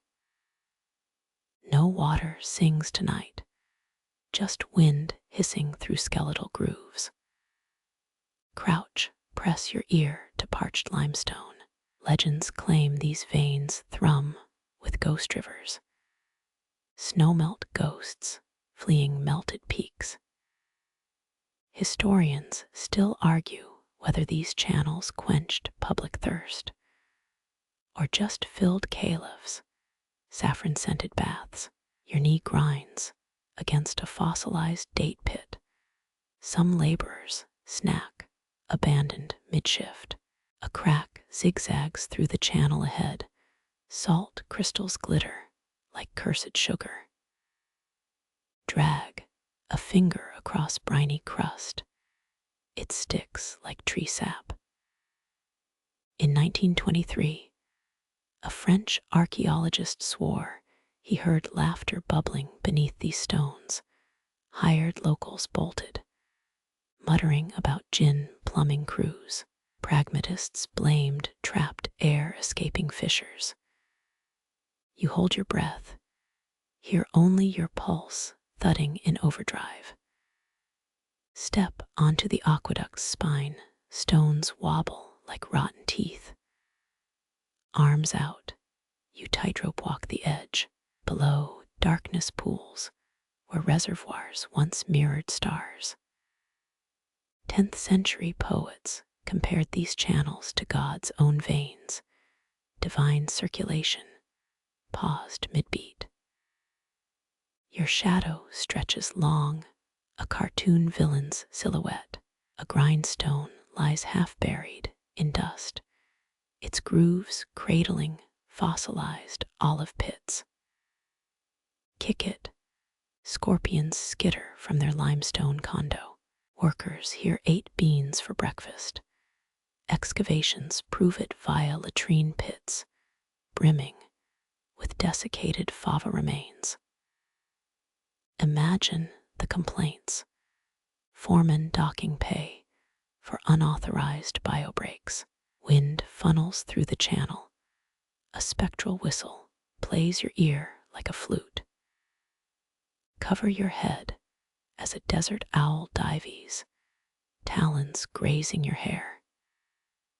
Its wings snap like laundry on a line hunting rodents drawn by the scent of your citrus-sticky hands. A mosaic peeks through eroded mortar, flaking tiles form a spiral missing its center. Was this a builder's signature, or a praying worker's desperate doodle? Peel a shard, the adhesive smells of fermented sesame. Modern engineers reconstructed a segment in Marrakesh. Their replica crumbled within a week. Turns out desperation's better glue than math. Follow the aqueduct's curve, your fingers trailing hieroglyphic graffiti. Yusuf was here, Mohammed owes 5 dirhams. Ancient shit talk preserved in stone. 3 chips mark a tally, lost bets. Babies born. Executions. The wind offers no footnotes. The channel dead ends at a rubble pile, moonlight caressing a weathered spigot. Twisted, rust flakes snow onto your sleeve. In Cordoba, aristocrats bragged about baths fed by singing pipes. Here, only the dregs of grandeur. A thorn catches your sleeve, its bush sprouting from a crumbled joint. Plastic bottles nest in the roots, 21st century, debris fossilizing beside Umayyad brick. Crush a leaf, myrrh's ghost haunts your fingertips. Some claim traders smuggled frankincense in hollowed aqueduct stones. Customs inspectors too lazy to chip the mortar. Sit where slope meets sand, your back against a pillar etched with rain-worn hymns. Close your eyes. Let the void where water roared fill your skull. 3 generations after the caliphate fell, a shepherd boy claimed he rode a flash flood here, clinging to a fig branch like Moses's basket. They found him downstream, pockets stuffed with Roman-era coins. Dust coats your tongue, gritty as unblotted ink. Spit, the ground absorbs it hungrily. Your phone buzzes, a pointless tremor in your pocket. No signal, just a calendar reminder about tomorrow's meeting. The aqueduct arches its back, unimpressed by your mortal schedules. Stand brush off centuries of decay. The path ahead sinks into a gully, stones crumbling like stale cake. You step over a boundary where Roman math surrenders to Arab ambition. Two empires handshake in mortar and hubris. Somewhere ahead, a nightingale shrieks, nature's punchline to human vanity. The moonlight thins, dawn licks the eastern dunes. One last glance back. The aqueduct's ribs form a ladder to nowhere. Your shadow climbs it, a fleeting puppet on stone. Turn east. Walk. Somewhere beneath your feet, a forgotten channel trembles, awaiting rains that may never come. The path bends toward a crumbling pavilion, its latticework casting checkerboard shadows. A lone post juts from the rubble leather glove, fossilized atop it, like a handshake from the past. Falconry wasn't just sport for Umayyad elites. It screamed, "I drink peacock milk for breakfast." Pick at the glove's edge. It flakes like burnt parchment. Moonlight stripes the post's grooves, mica glints where Jess's once leashed feathered missiles. Historians still argue whether these perches trained killers or just posed as avian jewelry racks. Your pinky traces a carved falcon, its eye chipped by some long-dead vandal. 10th century manuals mention hoods embroidered with protective prayers. Imagine weaving Quranic verses into something designed to blind. A shadow darts overhead, too swift for owls, too silent for bats. Squint, stars mock your neck cramps. Caliphs imported gerfalcons from Iceland, ice-blooded assassins, priced higher than whole villages. The glove's thumb crooks upward, eternally waiting for a talon's grip. Kneel, dig a pebble from the post's base. It clicks against something metallic, a tiny bronze bell crusted with verdigris. Falconry gear often bore such trinkets.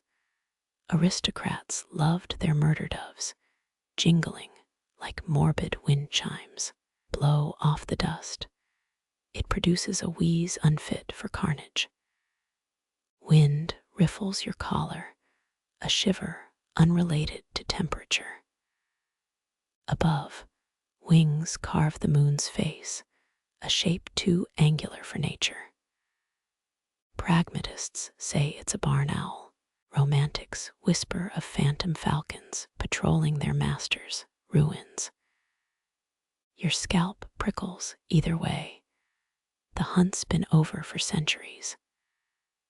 The post leans westward, wood warped by endless sunbeams. Press your palm to its southern side smoother, as if generations of handlers leaned here, swapping lies. One chronicle claims a caliph's favorite bird snatched a Byzantine ambassador's wig. Diplomacy dissolved into laughter. A feather drifts down, splotched with inkblot patterns.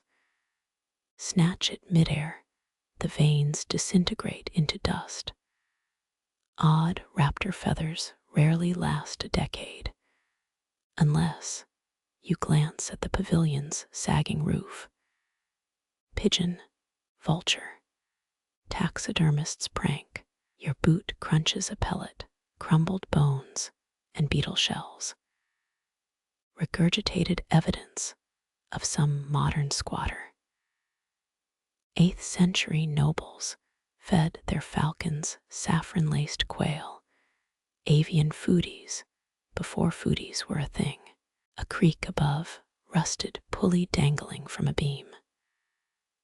Workers hoisted birds here to air out between hunts, medieval version of a dog park. Grab the rope. It powders your palm with decay. Half a scroll lies buried in grit Arabic calligraphy, blurred by time. Squint at the legible fragment. And if the bird rejects the hood, recite Surah al-Fil thrice. Modern trainers use raw steak, less poetic, more effective. Lean against the post. It groans like an old man's spine. Close your eyes, the gloves. Owner materializes. Burnus flapping, cursing as his prize falcon dive bombs the pastry table again. A servant's muffled giggles, the sting of a missed strike. Scrape your nail across the post's base, 3 parallel grooves. Did a captive bird sharpen its beak here? Or some board guard tallying shifts? Moonlight shifts. The glove's wrinkles deepen into a sneer. Walk 3 paces back. The perch aligns with the northern aqueduct. Clever trainers used waterways to simulate open skies for fledglings. A clicking sound, cicadas. No, your teeth chattering. 10th century poets likened falcons to curved blades, with feathers, tools of war, masquerading as pets. The wind stills. A single feather pirouettes onto your shoe primrose yellow, alien to desert fauna. Scholars found Mongolian eagle DNA in Syrian digs, but it's rude to fact-check magic. Turn away, the perch shrinks in your periphery. Somewhere ahead, a fig tree coughs up rotten fruit. Step quick. Let the glove keep its vigil for a master who'll never return. Dawn pales the eastern horizon. Your shadow stretches into a wingless silhouette. Behind, metal grates on stone, the pulley swaying in a wind that doesn't exist. The glove's final creak fades behind you. Charcoal dust clings to your heels as the path narrows. A bronze bowl materializes ahead, perched on a fractured column like an offering to rust. Incense burners peppered every noble courtyard. Umayyad elites loved drowning in frankincense clouds while deciding which cousin to exile. Kneel.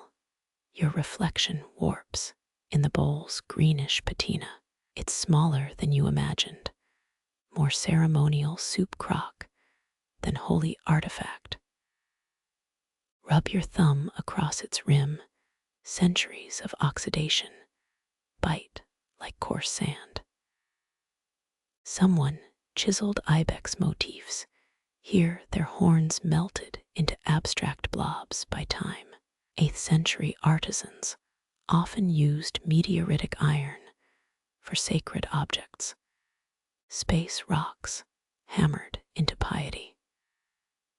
Blow into the bowl, your breath stirs a dust bunny older than your ancestry. A sticky residue coats the interior. Amber resin fossilized into opaque scabs.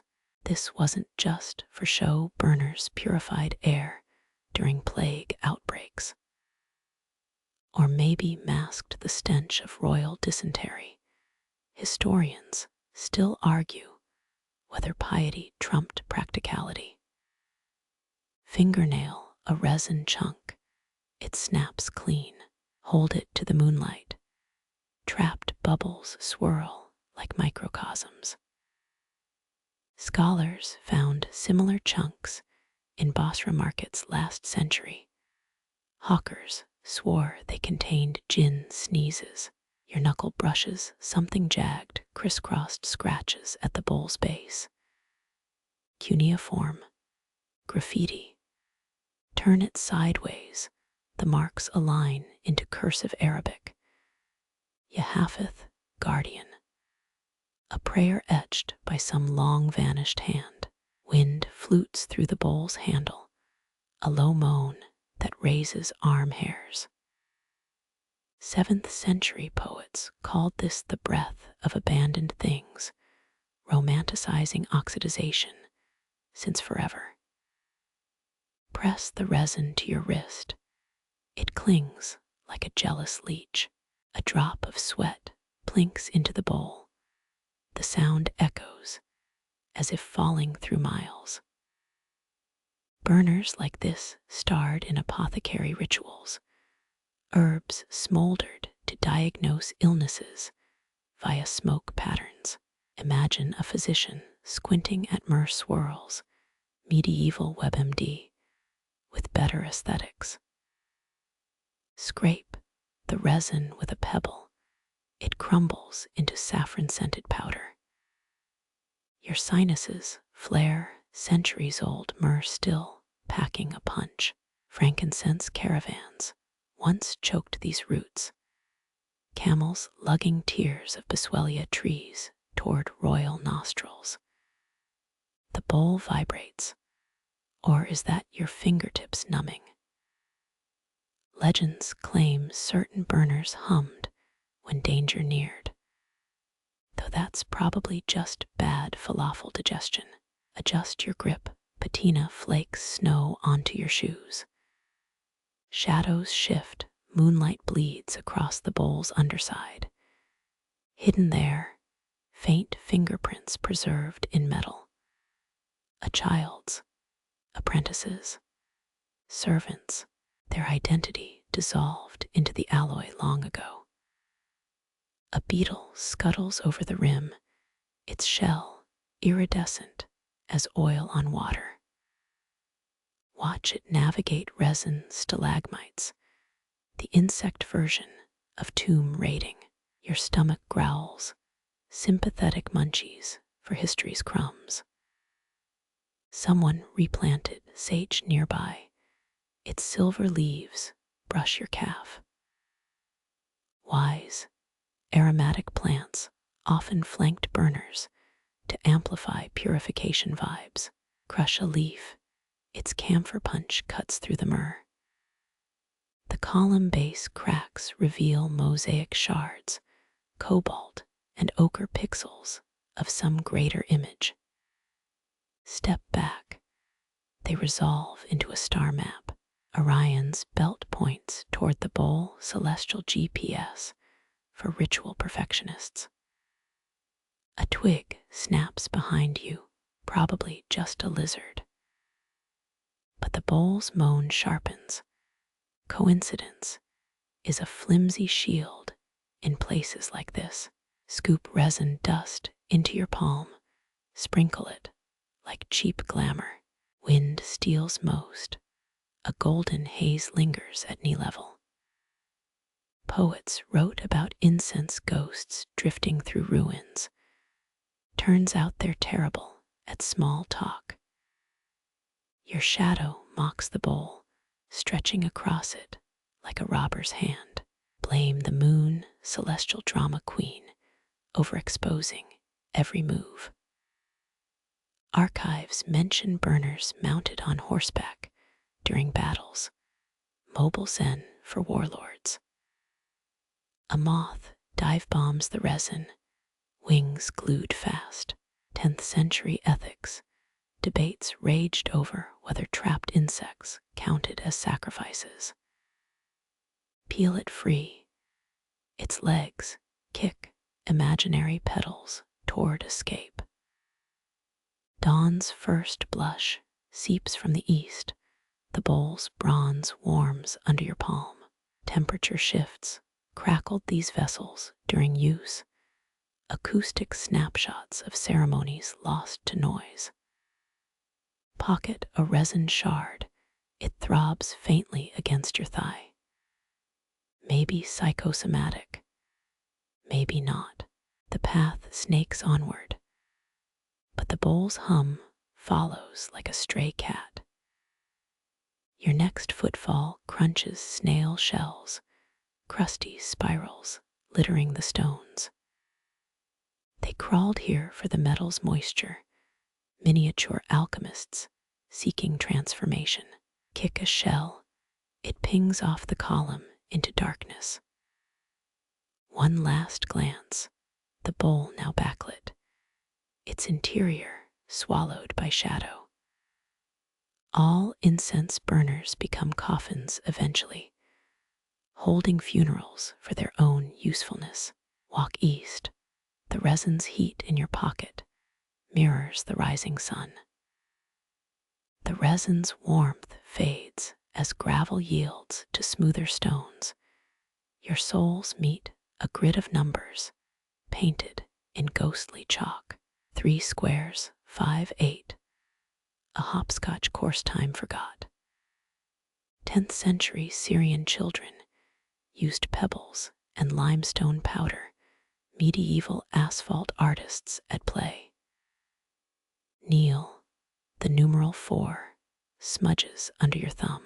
Someone mixed honey into the pigment centuries later. It still glues dust to your skin. Smaller footprints fossilize near the starting line, a child's sandal pressed in haste. Step onto the first square, it creaks, not stone, warped cedar planks hidden under grit. Palace courtyards often had wooden play zones, royal shin guards optional. The 7 square cracks diagonally, your heel sinks into splintered honeycomb. A pebble winks from the final square, jet black obsidian, sharpened to a point. Overkill for a kid's game, unless you're scoring points with volcanic glass. Historians still argue whether these grids taught math or just distracted tiny royals during tax audits. Skip the cracked plank, improvised rules now. Your shadow bounces alongside a lanky competitor from the 800s. 3 jumps land you at 10 chalk flecks, swirling like birthday glitter. The obsidian pebble weighs double its size. Magnetite veins streak its surface. Baghdad geologists once traded these as nightstone, guaranteed by sketchy vendors to ward off sleepwalking. Toss it at 3, it skids into a fissure. Cheater, wind riffles your collar. Nearby cypresses cough up a parchment scrap. Child's handwriting loops across it. Aleph, Ba, Ta, the Arabic alphabet in lemon juice ink. Education, via hopscotch, drop the pebble on dowel. Recite a verse. A faded stain blooms across 6 wine or blood. Betting on pomegranate juice. Royal toddlers were menace adjacent. Duck as a bat swoops, wingtips grazing the 9. Nature's referee calling foul. Crouch to inspect the planks. Tiny nail holes dot their edges. Strings once crisscrossed here. A raised course for monsoony days. Or early VRFOR Chinese letter kids. Your pinky hooks a rusty hinge buried beneath 2. Yank, a compartment clicks open. Inside, desiccated mulberries and a camel bone die. Scratch marks tally games won and lost. Hash marks favoring Amira in angular script. The king's youngest. Her tutors griped about dice obsessions in 3 scrolls. Roll the ancient die, it lands on Cheyete Yeru Erye. Wait, Persian numbering. Time travelers need not apply. Wipe honey chalk on your jeans. The 21st century's answer to wet wipes. Standing on 5. Alters the sightlines. The grid aligns with Orion's sword. Celestial hopscotch. Because why let the ground have all the fun? Modern Ashtarite cults would monetized this pronto. Subscription star maps included. A dropped olive pit mummifies near 8. Some kids snack mid-game. Carbon-dated snacking habits reveal they preferred salt brined over fermented. Your stomach growls, history's least convenient dinner bell. Hop on 1 foot to 9. The cedar groans. Rot seeps through its veins. Vegetal arthritis from centuries of royal jumps. Archaeologists found similar planks in Cordoba, stained with walnut juice and regret. Retrieve the obsidian pebble. Its edge nicks your thumb. Congrats. You've just joined Amira's blood, packed circa 862 AD. Suck the wound. Patina-flavored irony. Follow the grid's curve westward. Chalk disintegrates into fractals, each number laundered by rain until it's Rorschach test abstract. Assign meaning at your peril. 4 becomes a sailboat. 7, a drunken minaret. The dye warms in your palm, bone, absorbing residual sunlight. Gamble it all on one toss. The courtyard holds its breath. It spins, a dervish in micro, before settling on 3 dots. Amira's ghost high-fives the dusk. Kick the cedar plank, it creaks a lullaby. Bedtime for broken games. Walk backward through the grid, each step erases a number. 5, 4, 3, 2, 1. The court's laughter lingers in the sawdust. Snap the pebble into a wall crevice.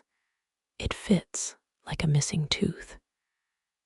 Future archaeologists will invent elaborate theories. You just wanted better aim. Moonlight revives the chalk, glowing faint as old regrets. Redraw the 10 with your toe, a temporary headstone for expired joy. The die weighs less now, or your grip's gone philosophical. Dawn's first rays hit the obsidian, it sparks false fire. Pocket it anyway, the perfect souvenir for believers in rigged games. A lizard scurries across. 3, today's undisputed champion. Bow to your scaled overlord, then exit stage left. Your shadow stretches across the grid, a lanky 11, the course never planned. Legacies, a hopscotch move, all improvisation and healed splinters. The path eastward smells of time and unresolved bets. Moonlight congeals around a new scent, rose rot, not the perfume of living blooms, petals fermenting into sweet sludge. Ahead, a figure stoops over skeletal bushes, shears clicking through nothing.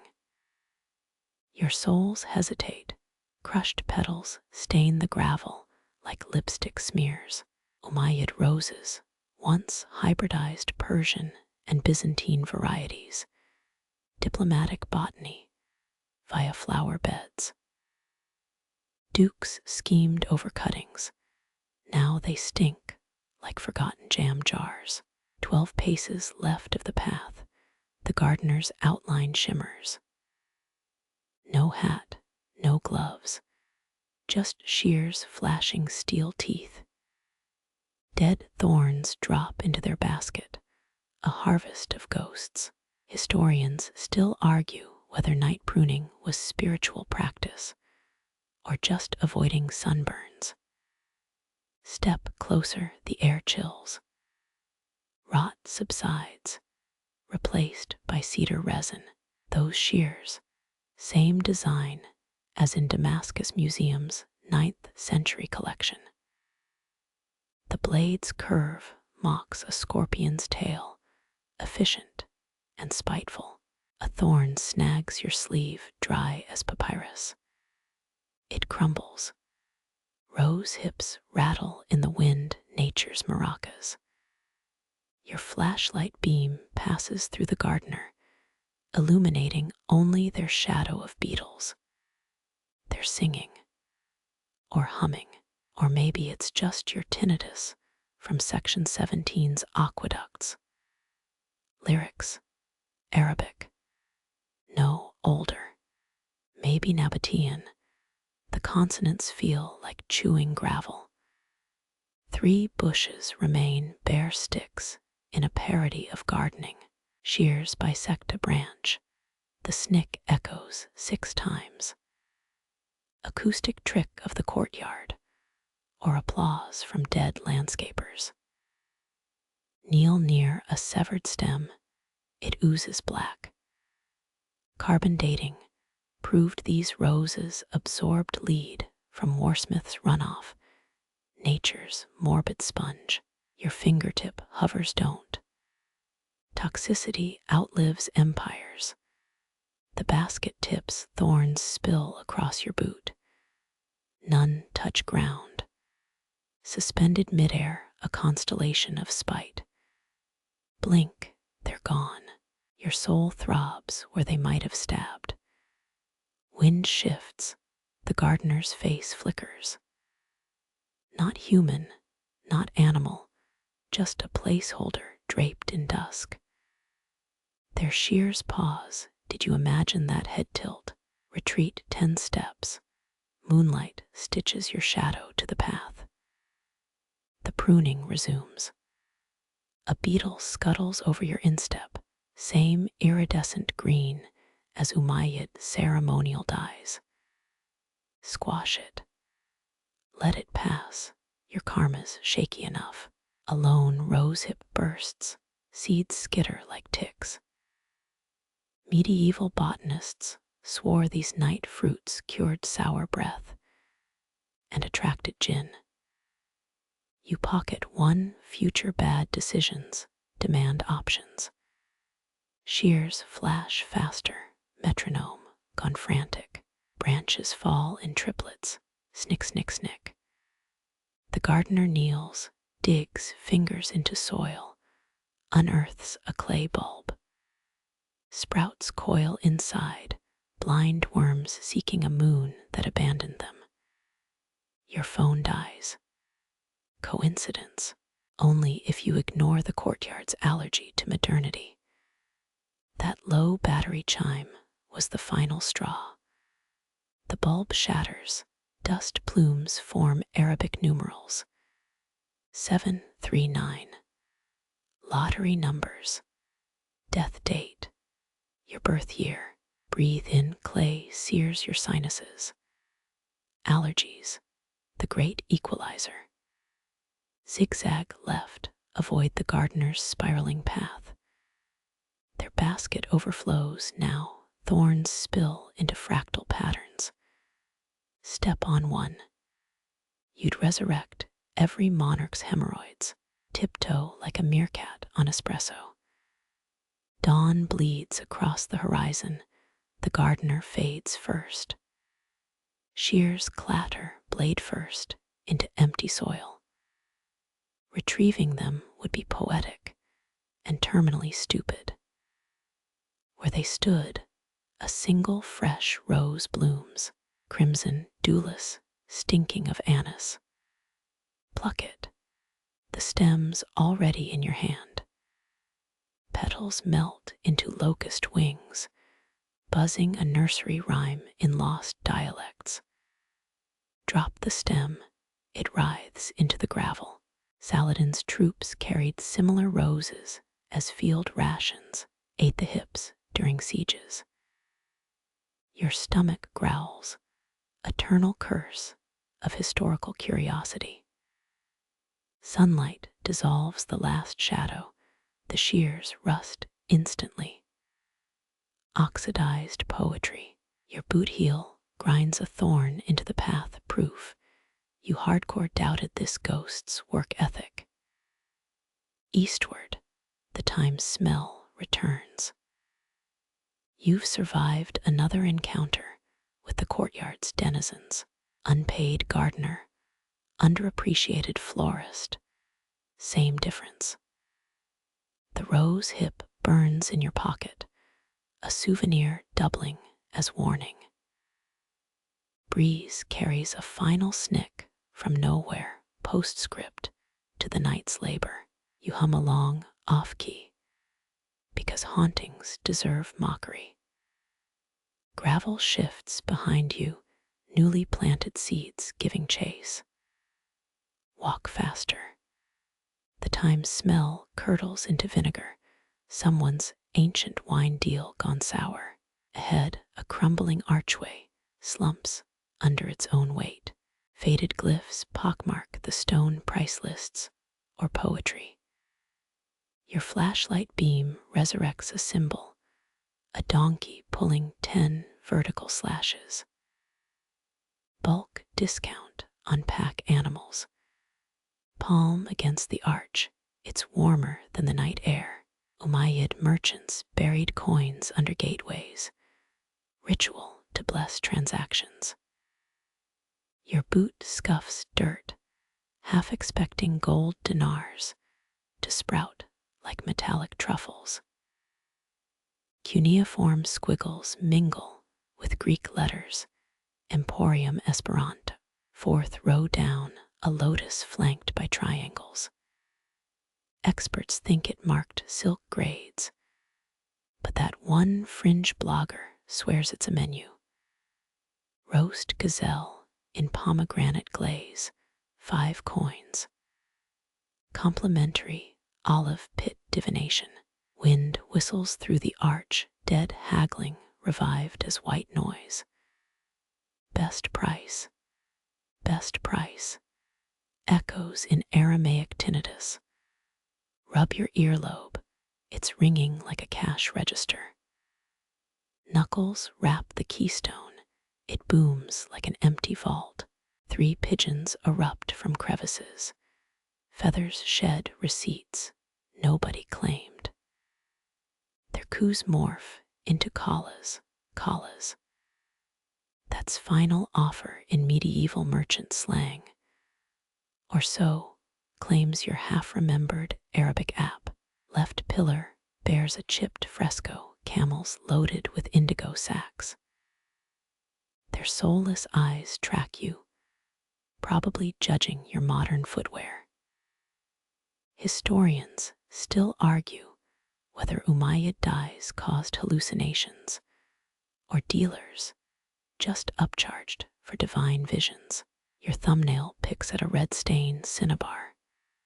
Saffron, 17th century pigeon poop. Sun-bleached haggling immortalized in mineral hues. The arch exhales, your hair lifts with static. Twist sideways, spot mercury, droplets wedged in a crack. Alchemists' failed attempts to counterfeit coins, or some poetic soul preserving liquid mirrors. Either way, don't touch. Toxicity trumps archaeology. A ledger stone tilts. Underfoot, grind your heel. Squint at the indentations, tally marks, and stylized figs. Mainstream scholars say it tracked olive oil exports. The dusty journal in your pocket insists it's a scoreboard for long-dead backgammon hustlers. Moth wings brush your neck, fabric scraps from silk caravans. Or just moths. Shake your collar, iridescent dust rains down. 7 centuries ago, this shimmer meant VIP entrance to bazaar. Now, dry clean only regrets. Kneel, the arch's shadow points northwest like a compass needle. Traders aligned markets with Mecca before prayers, though GPS proved it's 11 degrees off. Blame tectonic plates, drunk surveyors. The desert's sense of humor. Crawl through cobwebs, inner arch reveals crude carvings. stick figures bartering or fighting. That spear might be an overpriced umbrella. Your laugh startles a gecko. It flicks its tail in haggler disapproval. A clay shard crunches underfoot, glazed green with time's patina. Turn it over scratched numbers. XVII beside a goat doodle. Teen merchant's practice tablet. Or Bronze Age price memes. Lean against the east pillar, it trembles. Back away slowly. This isn't an earthquake. Just centuries of haggling spirits vibrating the quartz. Your molars hum commerce's eternal frequency. Moonlight spotlights a hidden niche, dusty scoop marks where scales once hung. Thieves scratched the edges, testing blades before slicing purses. Justice, a rusty hook dangles above amateur surgery for pickpockets. Step back, the entire archways breathing. No breeze through eroded capillaries. Squint, the glyphs seem to writhe. One symbol pulses, an hourglass half filled. Closing time in the temporal marketplace. Your pinky traces a spiral. Merchants used these to denote credit cycles. 3 loops meant pay within a moon. Defaulters got creative reminders. Find goat bones wedged in the spiral's center, poetic threat, or bad barbecue placement. Sudden wind snuffs your flashlight. Again, the courtyard's passive-aggressive disapproval of Duracell. Fingertips read the glyphs like braille. Price of frankincense. Tax on imported leopards. Rental fee for hypothetical dragons. Shiver, the temperature drops 10 degrees. Bargaining chips clatter in the void ivory.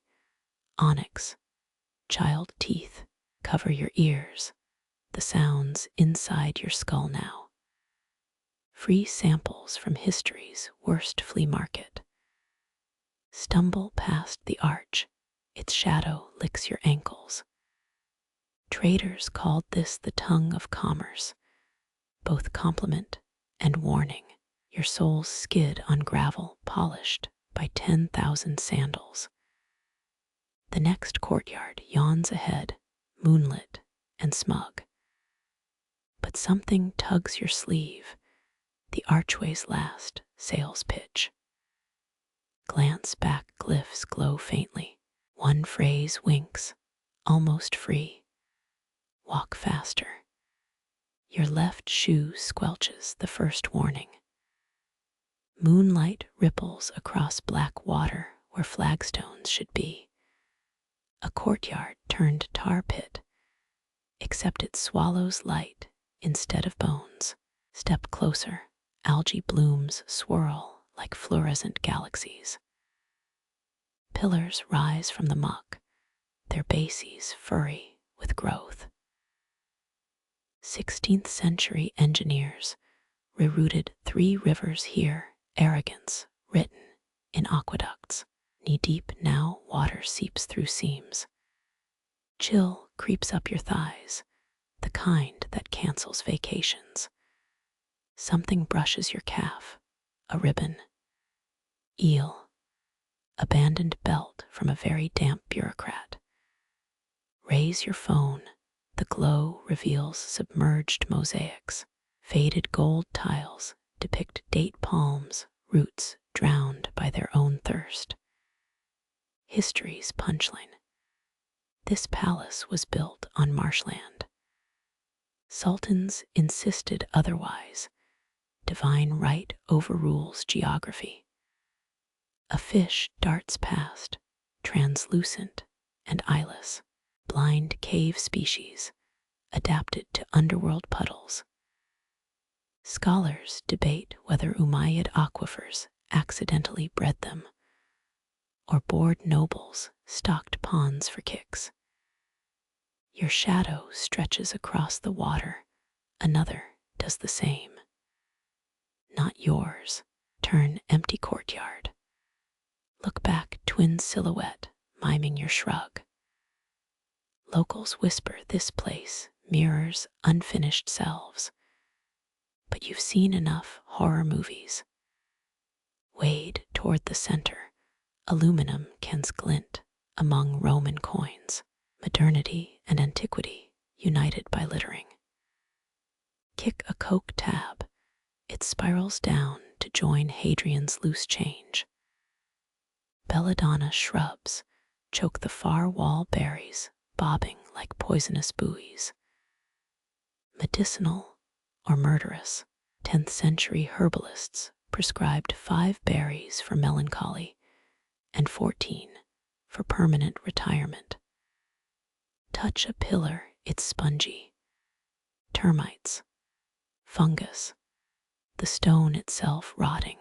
A 1923 excavation report blamed humidity gremlins.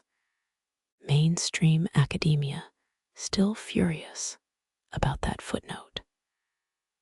Slog past a half-sunken bench, its legs warped into gargoyle faces.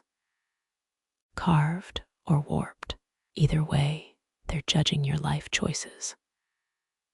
Water striders skate the surface, drawing hexagons where fountains once burbled. Monks meditated here after the flood, seeking nirvana through trench foot. Records mention their frog chant hymns. Historians still argue whether that's metaphor or malpractice. Something clinks beneath you. Kneel, arm deep in liquid ice. Fingers close around a spoon. Bring it up, Byzantine silver, green with patina. Engraved along the handle. Taste and see. Wipe it on your sleeve, the tarnish stays. A diner's review from Hell's brunch buffet. Drop it back, the splash echoes like a dinner bell. Your right foot sinks deeper. Mud claims your ankle. Pull hard, the courtyard sucks back.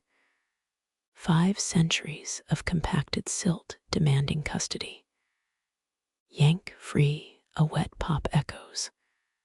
The water blushes silt red. Lantern light flickers ahead, another fool wading deeper. Call out, the light doubles, your own flashlight reflected in a submerged mirror. Kneel again, face to face with your upside-down self. They mimic your scowl perfectly. Blink, they don't. Reach, fingertips break the surface. Their hand rises too, a quarter-second delay. Pull back, they linger. An optical effect, obviously. Totally. Professional archaeologists take, but maybe inch backward anyway. Slosh toward shallows, a shape glides beneath. Too long for fish, too fluid for branches. Prayer beads, drowned necklace. The palace's last nerve. Climb onto a crumbling ledge, dripping and deflated. Your socks squirm like live eels. Historians agree this courtyard sank during the 1034 earthquake. But fringe forums swear it was karma. Too many poets drowned in its wine fountains. Moonlight slants through a collapsed ceiling. Your damp clothes cling as you enter the weaver's den. Rotten beams sag like broken ribs. The room smells of mildew and lost ambition. That tapestry glows blue-black in the dark indigo dye from 8th century snails. Each harvest took 10,000 mollusks. Royalties, favorite flex, before credit cards existed. The loom dominates the space, its skeleton warped into a spider's worst Pinterest fail. Half-woven threads dangle, A moth-eaten tapestry sags mid-pattern. Touch a frayed strand. It powders under your finger. Historians still argue whether these textiles were ritual offerings or just rich people bath towels. Pull a loose thread. It unspools with a sound like whispered secrets. Patterns dissolve as the cloth retreats. Tulips becoming tigers, becoming triangles. A Byzantine empress once demanded all her tapestries tell futures. Tailors worked double shifts, inventing lies. Your palm grows sticky, sap, no dried pomegranate syrup. Dye fixative, according to those who lick archaeology. The wall features charcoal sketches, looms manned by goats. Annotated in squiggly script, fringe theorists claim Umayyad weavers trained caprines. As interns peer, review remains skeptical. Step closer, your knee grazes a spinning wheel. It creaks. A single cobweb trembles. Silverfish pour from its axle, living glitter, fleeing the scene. Self-cleaning technology, you mutter. The wheel's dusty treadle still bears a footprint. Someone fled mid-stitch. Wind flutters, TH. Chinese letter, Japanese letter, Japanese letter, Japanese letter, Japanese letter, Japanese letter, Japanese letter, Japanese letter, Japanese letter. 3. Indigo, handprints surface near the hem. Child-sized, evidence of apprentice labor or tiny invaders from a daycare rebellion. Woven into the border, repeating symbols like eyes. Phoenician olives, or just really committed eyelashes. The back wall holds a shattered cabinet. Shards cling to rusted nails. Inside, clay tablets stamped with sheep. Inventory lists. Complaints about scratchy uniforms. One reads, "Third warning, stop spinning camel hair into cashmere." Beneath the loom, a basket of unspun wool. Petrified into a wool brick. Poke it, your finger comes back dusty.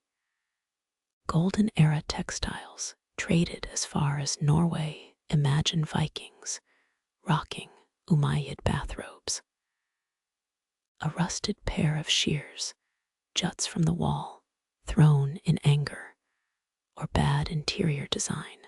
Touch the blade, a metallic rasp echoes. Someone's final screw this project, frozen in iron.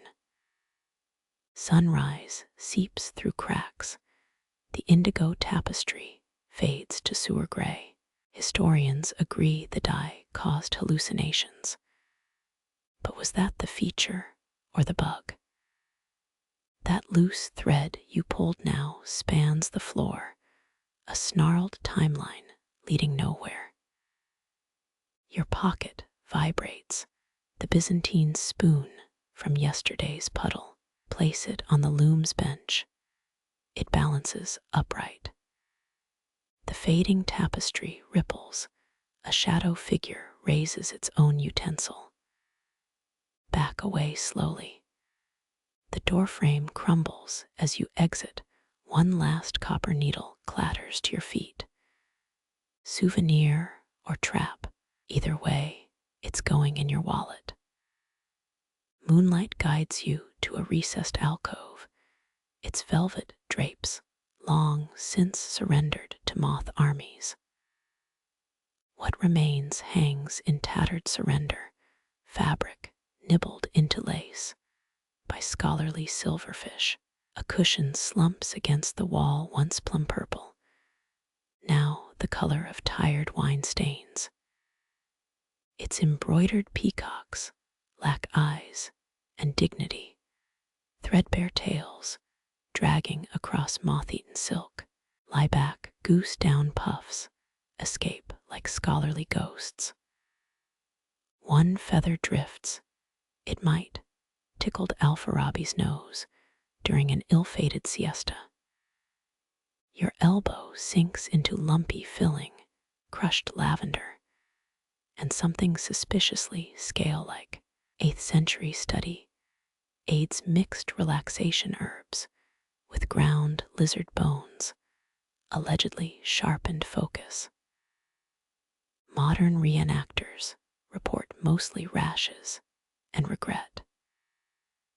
The ceiling above swarms with carved constellations, Orion aiming his bow at a coffee stain. Scholars once mapped celestial movements. Here their calculations scrawled in margins of cookbooks and love letters. Faded thread murmurs beneath your fingers, cross-stitched questions in Kufic script.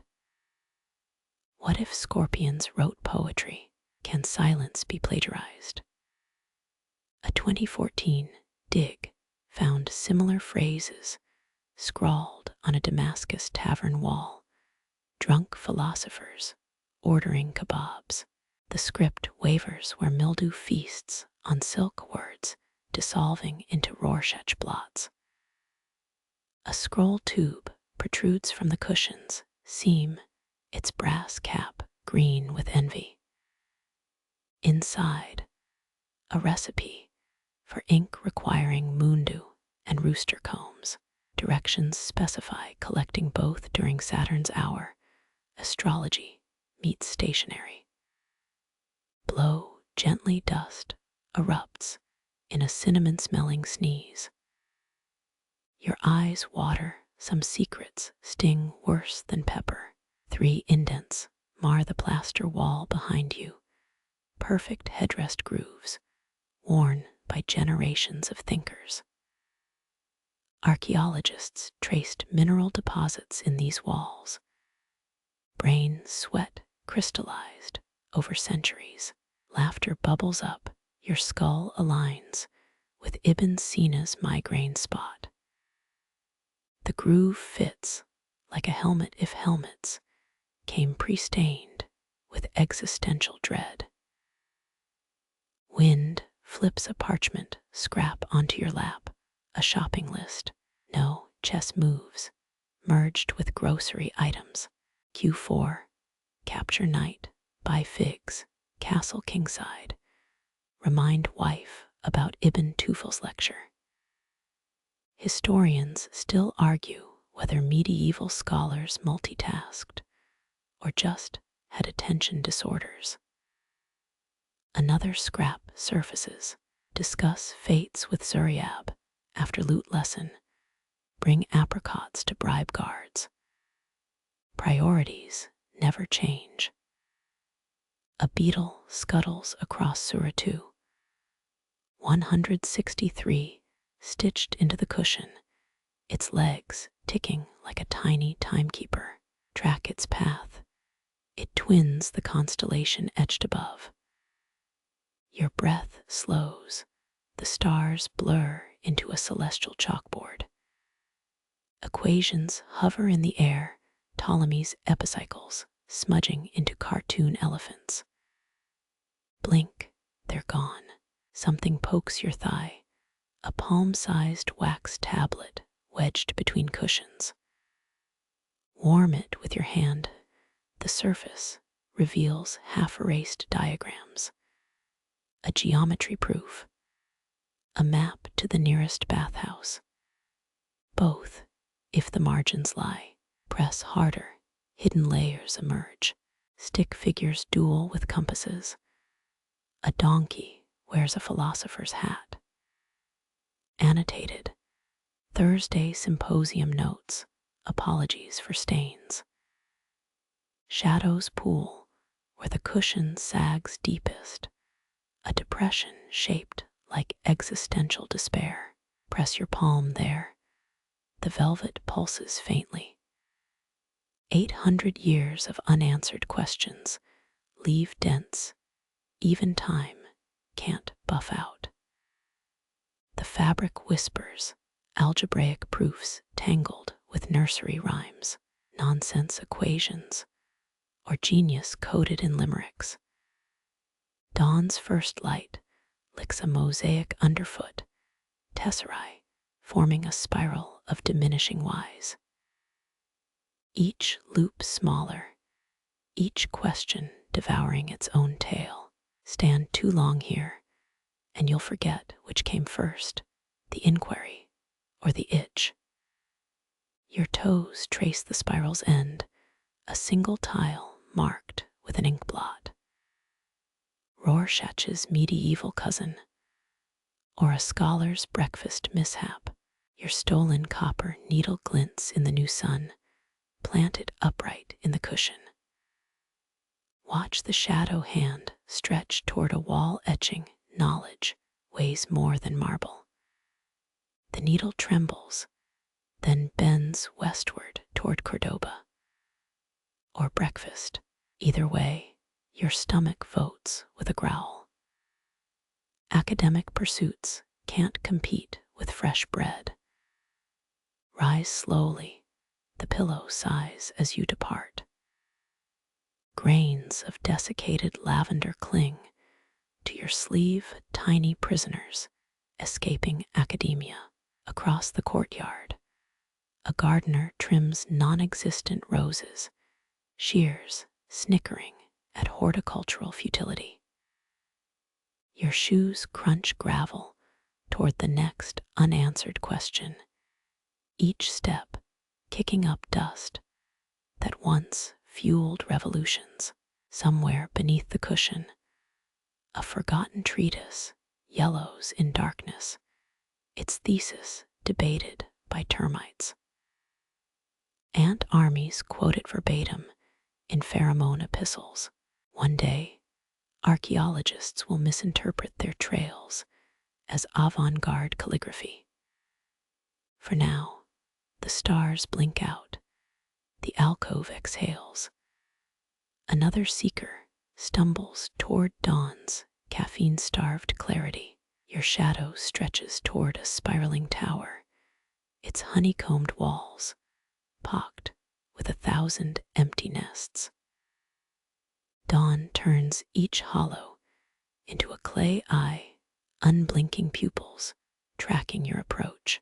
Pigeon coos cascade downward, feathered echoes of a lost postal service.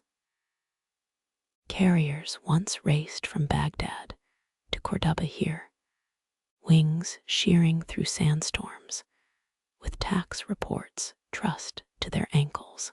Scale the uneven steps, centuries of guano layers cake your souls like sedimentary shame. At the third landing, a mummified chick mocks your progress. Tiny bones fused to a scrap of papyrus. Banned poetry, grocery lists. Historians still argue whether Umayyad towers prioritized state memos or snack deliveries. A breeze shivers through vacant niches, voids where keen-eyed couriers once preened in royal employ. Reach the top, wind snakes through your hair as the city unveils itself. Rooftops ripple toward distant hills, terracotta scales on a sleeping beast. 47 holes stare inward, each a bricked scream frozen mid-yawn. Lean into a nesting alcove, your shoulders fit where fattened birds roosted. Plaster grooves map generations of claws, Morse code only mites comprehend. Something crunches underfoot, a calcified message capsule. Crush it gently, powdered clay spills across your palm. Inside, a brittle lemon rind etched with faded ink. Quirky couriers used fruit peel for lightweight stationery. Citrus oil preserved words better than parchment. Squint, decode the smudged plea. Send more saffron, or the soup revolt begins.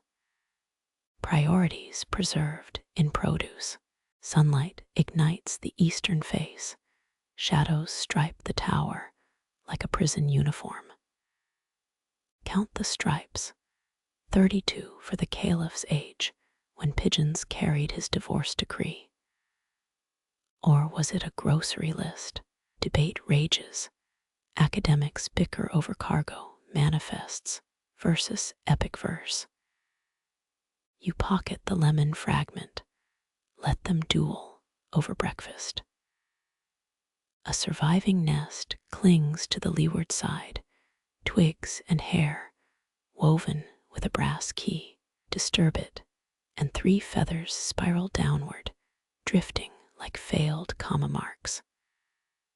Below, real pigeons mock their ancestors' toil, gray loafers pecking at modern crumbs. One eyeballs your shoelaces, judging your lack of wing-born work ethic. Press your ear to sun-warmed brick. A tumble of phantom, wing beats, thrums beneath the surface. Close your eyes. The tower becomes a hive of ghostly rush hour. 10,000 departed clicks, claws on limestone, beaks rattling message tubes. Your pulse syncs with their rhythm, avian metronomes, counting empires' lifespans. A breeze whistles through the central shaft. The tower inhales sharply. Your shirt flaps like a surrender flag as air vortices twist ancient dust into dervishes. Specks sparkle briefly, flakes of mica from long-dead messengers' grit.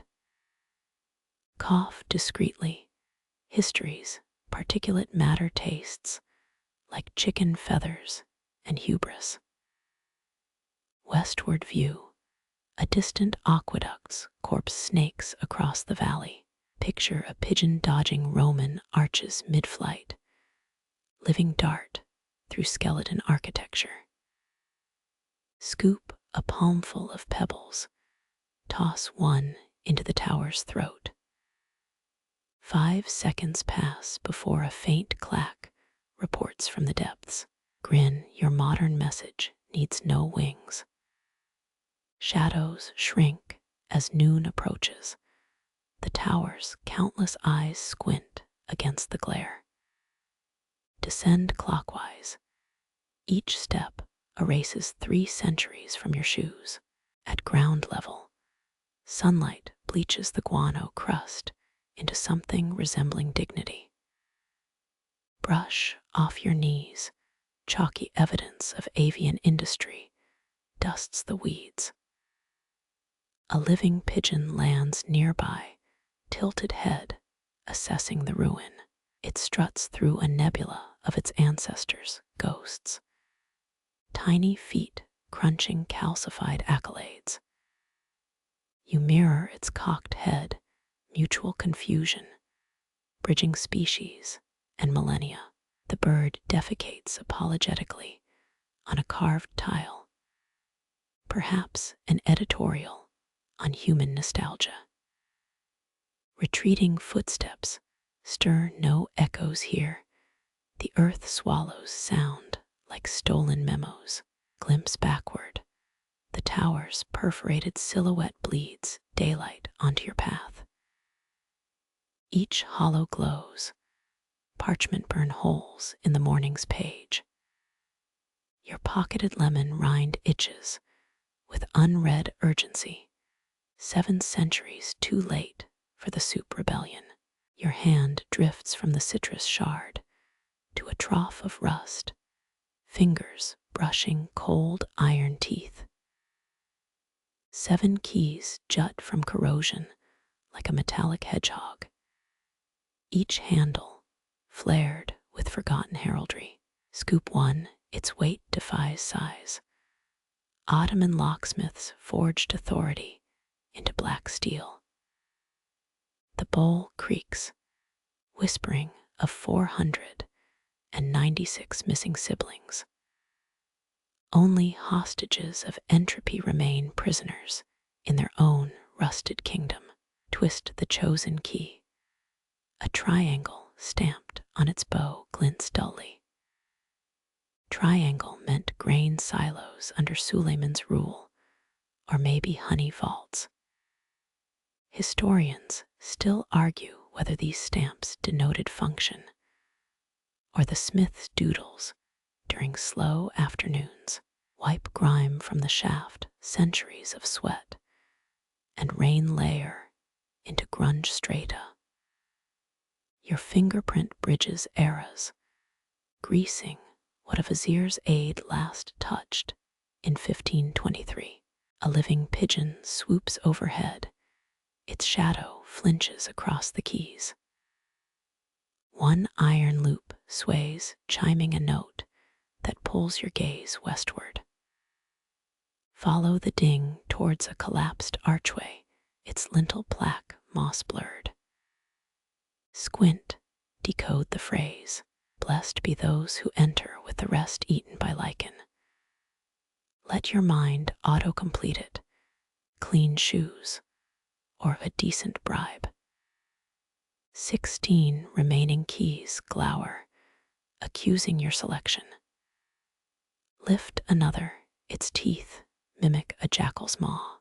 This one hums, vibrating faintly like a phone silenced mid-call. Weight iron doesn't sing without provocation. Hold it skyward, no, the tremor comes from within. Quirky medieval tailies spoke of wound keys, metal, forged during lunar eclipses to unlock spectral doors. Tourist trap nonsense. Until now. The hum intensifies, buzzing up your arm like caffeine injected straight to bone. Historians smirk at such folktales until their letters mention odd resonances in storage vaults.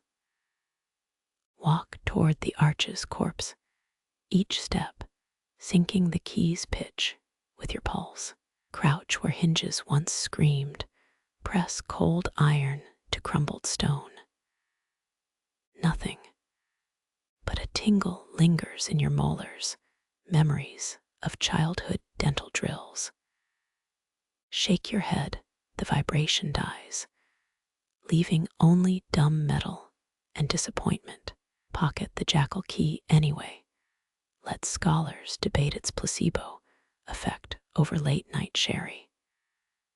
Return to the bowl, its rust flakes snowing onto your cuffs.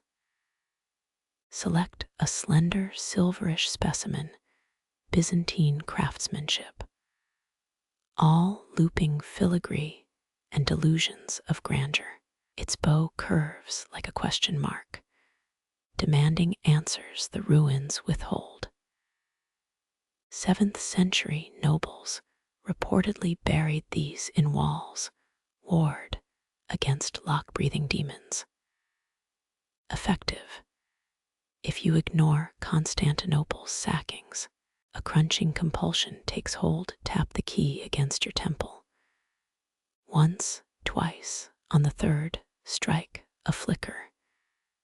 Not in your eyes, but in the air 6 paces ahead. A vertical shimmer, like heat mirage over a long-dead forge. Blink gone. Approach cautious steps, avoiding imaginary tripwires. Pass the key through the shimmer zone, its tip frosts over, smoking faintly. Yank back, metal tastes of winter mint and burnt hair. Mad Emperor Theophilus allegedly built automatons with self-locking chambers. Their keys dissolved when he died. A fable, yet the frost creeps toward your fingernails. Shake it off. Watch ice shards glitter into oblivion. 4th key, no bow, just a barbed shaft. Stab a loose brick, strike sparks. 1 ignites a cobweb flame, skittering upward in brief divinity. Files burned by Byzantine taxmen voices buried beneath click hiss, the fractal crackle of roasting scrolls. Blow out the fire, tendrils of regret smoke curl towards smashed windows. 9 keys remain your patience, thinning like medieval silver. Grab a lumpen brute, its teeth hunchbacked and malformed, probably opened cellar doors or prison wagons. Yet hefting, it floods your tongue with the tang of sour wine. Lock symbology texts mention flavor imbuement. Vintners sealing casks with iron that absorbed bouquet. Spit, your saliva stains the dust vermilion. Lean against a toppled column, its marble chilled through your shirt. Dangle the wine key, let it pendulum over scattered mosaics. Shadows stretch, sun now lapping at the ruins' western bones. Count the remaining keys, tick them off as dead languages. Avestan, Etruscan, Minoan. A breeze riffles your hair, carries a scent of molten wax. 7th key, nubbled grip, wax dippers, thumbprints fossilized in brass. Dip it into a crack between stones, withdraw, coated in spectral tallow. Candlelit scribes once read by this glow midnight, oil, literally metal scented. Your phone flashlight mocks this, a sorcery Augustus couldn't fathom. 13th key, serpentine, scaled texture biting your palm. Squeeze, pain flares, release, scales retract. Persian torture devices, or lyre tuners for misfit musicians. Your pulse spikes, another dubious souvenir buzzing in your fist. Crouch to examine mosaic serpents underfoot, their tessellated eyes follow the key's sway. Sink your breath, become part of the curse, or clockwork, or cosmic joke. The jackal key thrums again, insistent, buzzing your thigh through denim. Free it, let it leap from your grip. It clatters, rolls, stops at a wall's lone standing fragment. Press its teeth to a brick, smudged with ochre handprints, push. Silence, then a groan deep, tectonic. A sound felt more than heard. Dust geysers upward, the ground shivers like a spanked drumhead.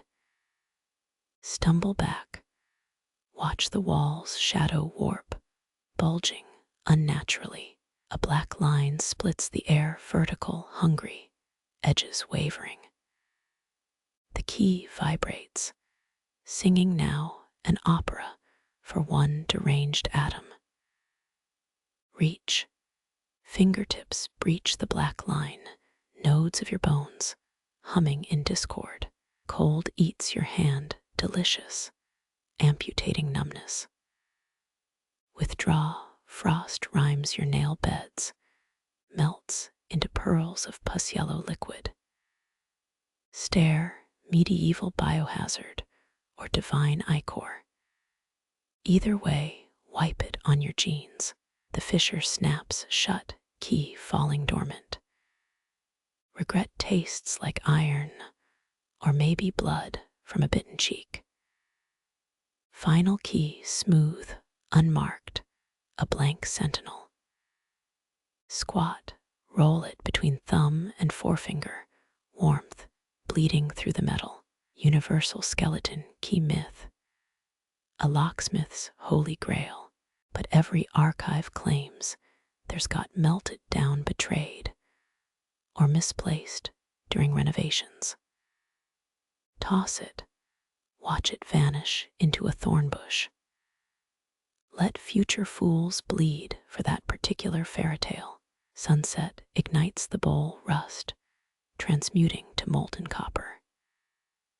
Your shadow giants twists into a keymaster's silhouette, elongated teeth scraping the horizon. Each remaining iron child whispers promises of armories, love letters, treasure maps to dried up oases. The jackal key dominates its vibration, now a subcutaneous itch. You cave. Grip it. Let resonance guide you northwest, toward a slope of shattered amphory. A depression scars the earth, perhaps a cistern's grave. Kneel, drive the key downward, strike something hollow. Scratch away grit, reveal a rotted wooden lid. Iron ring bolted on top, its keyhole shaped for a jackal's smile. Insert, teeth click. Once, twice, click. A sigh rises, wet, grateful, followed by reek of buried almonds. Rotating your wrist, the lock yields, lid creaking upward. Inside, dust, bone fragments. A ceramic shard etched with 3 words. Eat more saffron. Too late by 700 years. The pigeon keeper's final jest clings to your ribs, sour as preserved citrus. Seal the lid. Rebury the punchline. Walk east as stars unpocket their light. Behind the bowl of keys rusts into final silence. All but one. Your soles grind against gravel as you approach the pestil's cradle, its hollow caked with golden scabs. Saffron, once worth its weight in Byzantine gold, crush a brittle petal between thumb and forefinger. The stain outlives empires. Historians still argue merchants inflated its price through rumor, or harvesting truly required 80,000 blossoms per pound. A breeze carries phantom bergamot and camel musk, the ghost of a Syrian trader's armpit bouquet. Your laugh tangles with wind chimes, both equally hollow in this carcass of commerce. Roll the mortar sideways, sunlight licks its belly, stenciled there, a recipe for sunset wine in Nabatean script. Ingredients: grapes, honey, and 12 owl feathers. Medieval crackpots swore saffron-steeped vintages cured melancholy of the spleen, whatever that meant. Flick the ceramic, it chimes like a dead man's champagne flute. Dried mud clings to the mortar's rim, each crack a delta of extinct rivers. Press your palm into the bowl's curve, grooves worn smooth by 1,000 grinding motions. Some kitchen slaves' fingerprints linger here, their name lost, but their calluses eternal. Dig a nail into residue, flakes cascade like gilded dandruff. Inhale dust, stings your sinuses. No trace of the spice's narcotic sweetness. A mosaic crab scuttles beneath the mortar, claws clutching cloves, long since looted. Cleopatra, allegedly bathed in saffron milk to ensnare the sun's favor, dubious, but the image sticks, royal prunny, fingers wrinkling in floral broth. Step over the crab, its tesserae eyes tracking your shadow. A cough rattles your throat, air thick with pollen and abandonment. Spit into the mortar, watch saliva pool around a century-old stain. The mix swirls, briefly alive, before settling into orange mud. Mamluk pharmacists used saffron paste to dye counterfeit gold bars, scam the Venetians, and pray. Squint Your reflection blurs in the murk, a turmeric-tinted ghost. Scrape the bowl's ridges with a key from your pocket, steel screeching on clay. The sound summons crows, their wing beats sinking with each ear-splitting skreek. Drop the key, avian judges retreat, verdict delivered in croaks. Wipe gritty residue on your jeans. The stain outsmarts denim's blue. Kneel where a market stall once stood. Flagstones retain heat like a baker's oven. Wafts of phantom cardamom and cinnamon punch your nostrils, olfactory hallucinations, or buried spices. Plug your nose. The scents vanish, unimpressed by your skepticism. A beetle totters across your shoe, its shell lacquered saffron yellow, genetic fluke, or descendant of dyed grain guardians. Flip it over, pale underbelly mocks the charade. Historians smirk at texts claiming beetles spread spice dyes intentionally. But your six-legged critter sells the lie. The wind shifts, carrying a woman's laugh from 3 courtyards east. Follow it. Crushed petals mark the path like breadcrumbs. Pass under a fig tree's corpse. Its branches claw at your shirt. 23 steps later, a tile mural of a spice caravan. Camels slump under silk drivers, dissolving into pixelated smears. Press a palm to faded indigo. Cobalt pigments used here cost more than sailors' lives. One tile remains intact, a grinning trader offering a lotus blossom. His teeth, mother of pearl looted from Red Sea shipwrecks. Poke his eyeball, the nacre winks back. Frankincense bubbles in the background, a poor artist's attempt at steam. Your stomach growls. 14 hours since that airport pretzel. Dig through your pack, find a granola bar masquerading as food. Crush saffron dust over its wrapper. Basic capitalism becomes artisanal experience. Take a bite, cinnamon and regret.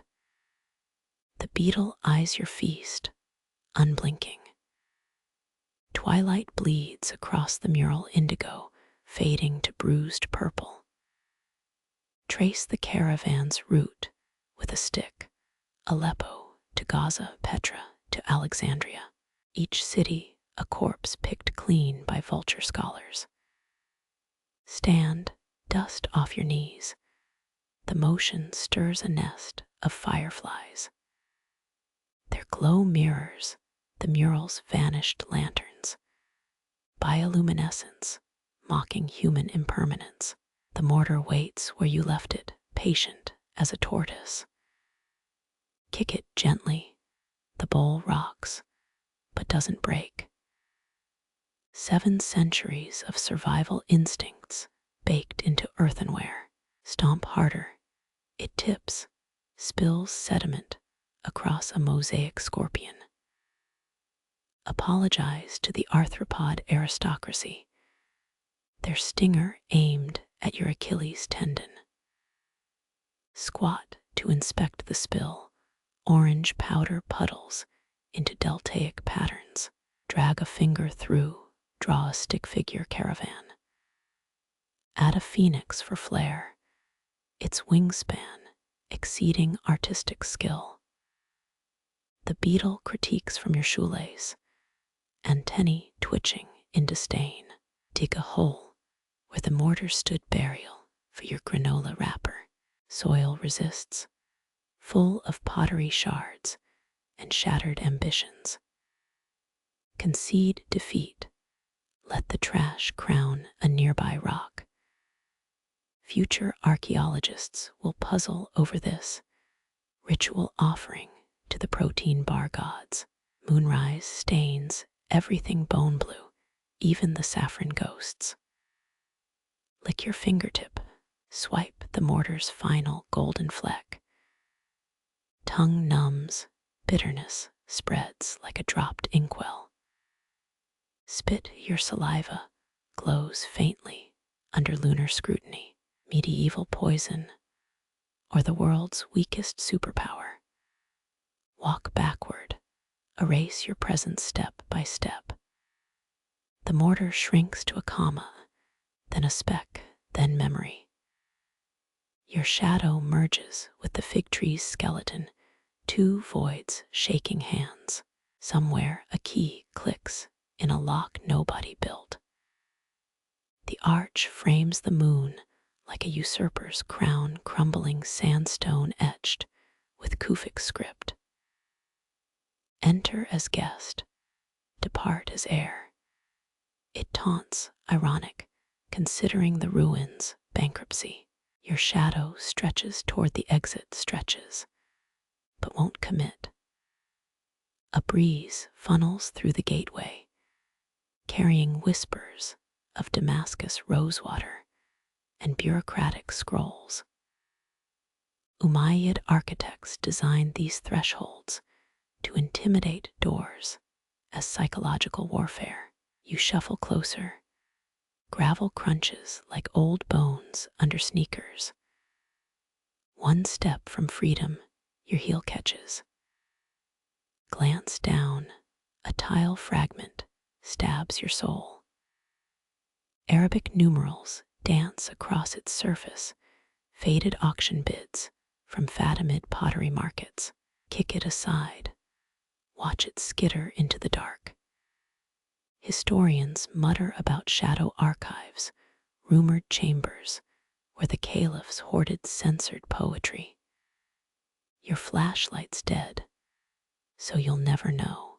A lizard darts across the arch's keystone, its tail detaches in panic. The wriggling appendage flops at your feet, absurd self-sacrifice. Nudge it with your toe, still twitching. Medieval physicians prescribed powdered lizard tail for melancholic vapors, a remedy worse than the disease. The main body watches from a crack, judging your mercy. Turn back, the courtyard breathes behind you. Fountains hushed, mosaics, smothered by night, colonnades dissolved into silhouettes. Only the mortar remains, golden smudge glinting like a coward's farewell. Your pocket buzzes, phone resuscitated by proximity to modernity. Ignore it, let the voicemails ferment. The archway's shadow spills onto the outer path, inkblot swallowing checkered moonlight. Step into its umbra. Chill licks your neck. Who decided threshold shadows taste like iron and pomegranate rind? Your tongue thickens. Phantom tannins from forgotten wine cellars. A drip hits your scalp, dew or decaying mortar. Wipe it, sniff, suspiciously neutral. Lights flicker beyond the wall. A tour, groups headlamps bobbing toward the gift shop. Their laughter curdles the air at trespassers in your private decay. Duck behind a buttress, marriage of stone and shadow. Press your palm to the wall, afternoon heat still simmers in its pores. The Umayyads mixed volcanic ash into plaster, an ancient cheat code against earthquakes. Your fingers leave sweat marks on history's recipe. A moth alights on your sleeve, wings patterned with Aleppo cedar pollen. Blow gently. It clings, determined freeloader. Its proboscis grazes your wrist, dry tickle of curiosity. Ottoman entomologists classified moths as dust fairies, delusion, or poetic license. Shake your arm, the insect departs off to haunt someone else's linen. The exit path coils downhill, cobbles slick, with generations of retreats. First steps the steepest, seconds a stumble, thirds surrender to momentum. Your shoes skid on grit, improvised tobogganing for the uninsured. Graffiti mars a warning wall, spray-painted hearts, and 23 Chinese letter. Scratch the paint, Barcelona red flakes under your nail. Halfway down, a final fountain gurgles. Its basin, a Roman sarcophagus repurposed by pragmatists. Coins glint through algae, euros, lyre. A single drachma defying entropy.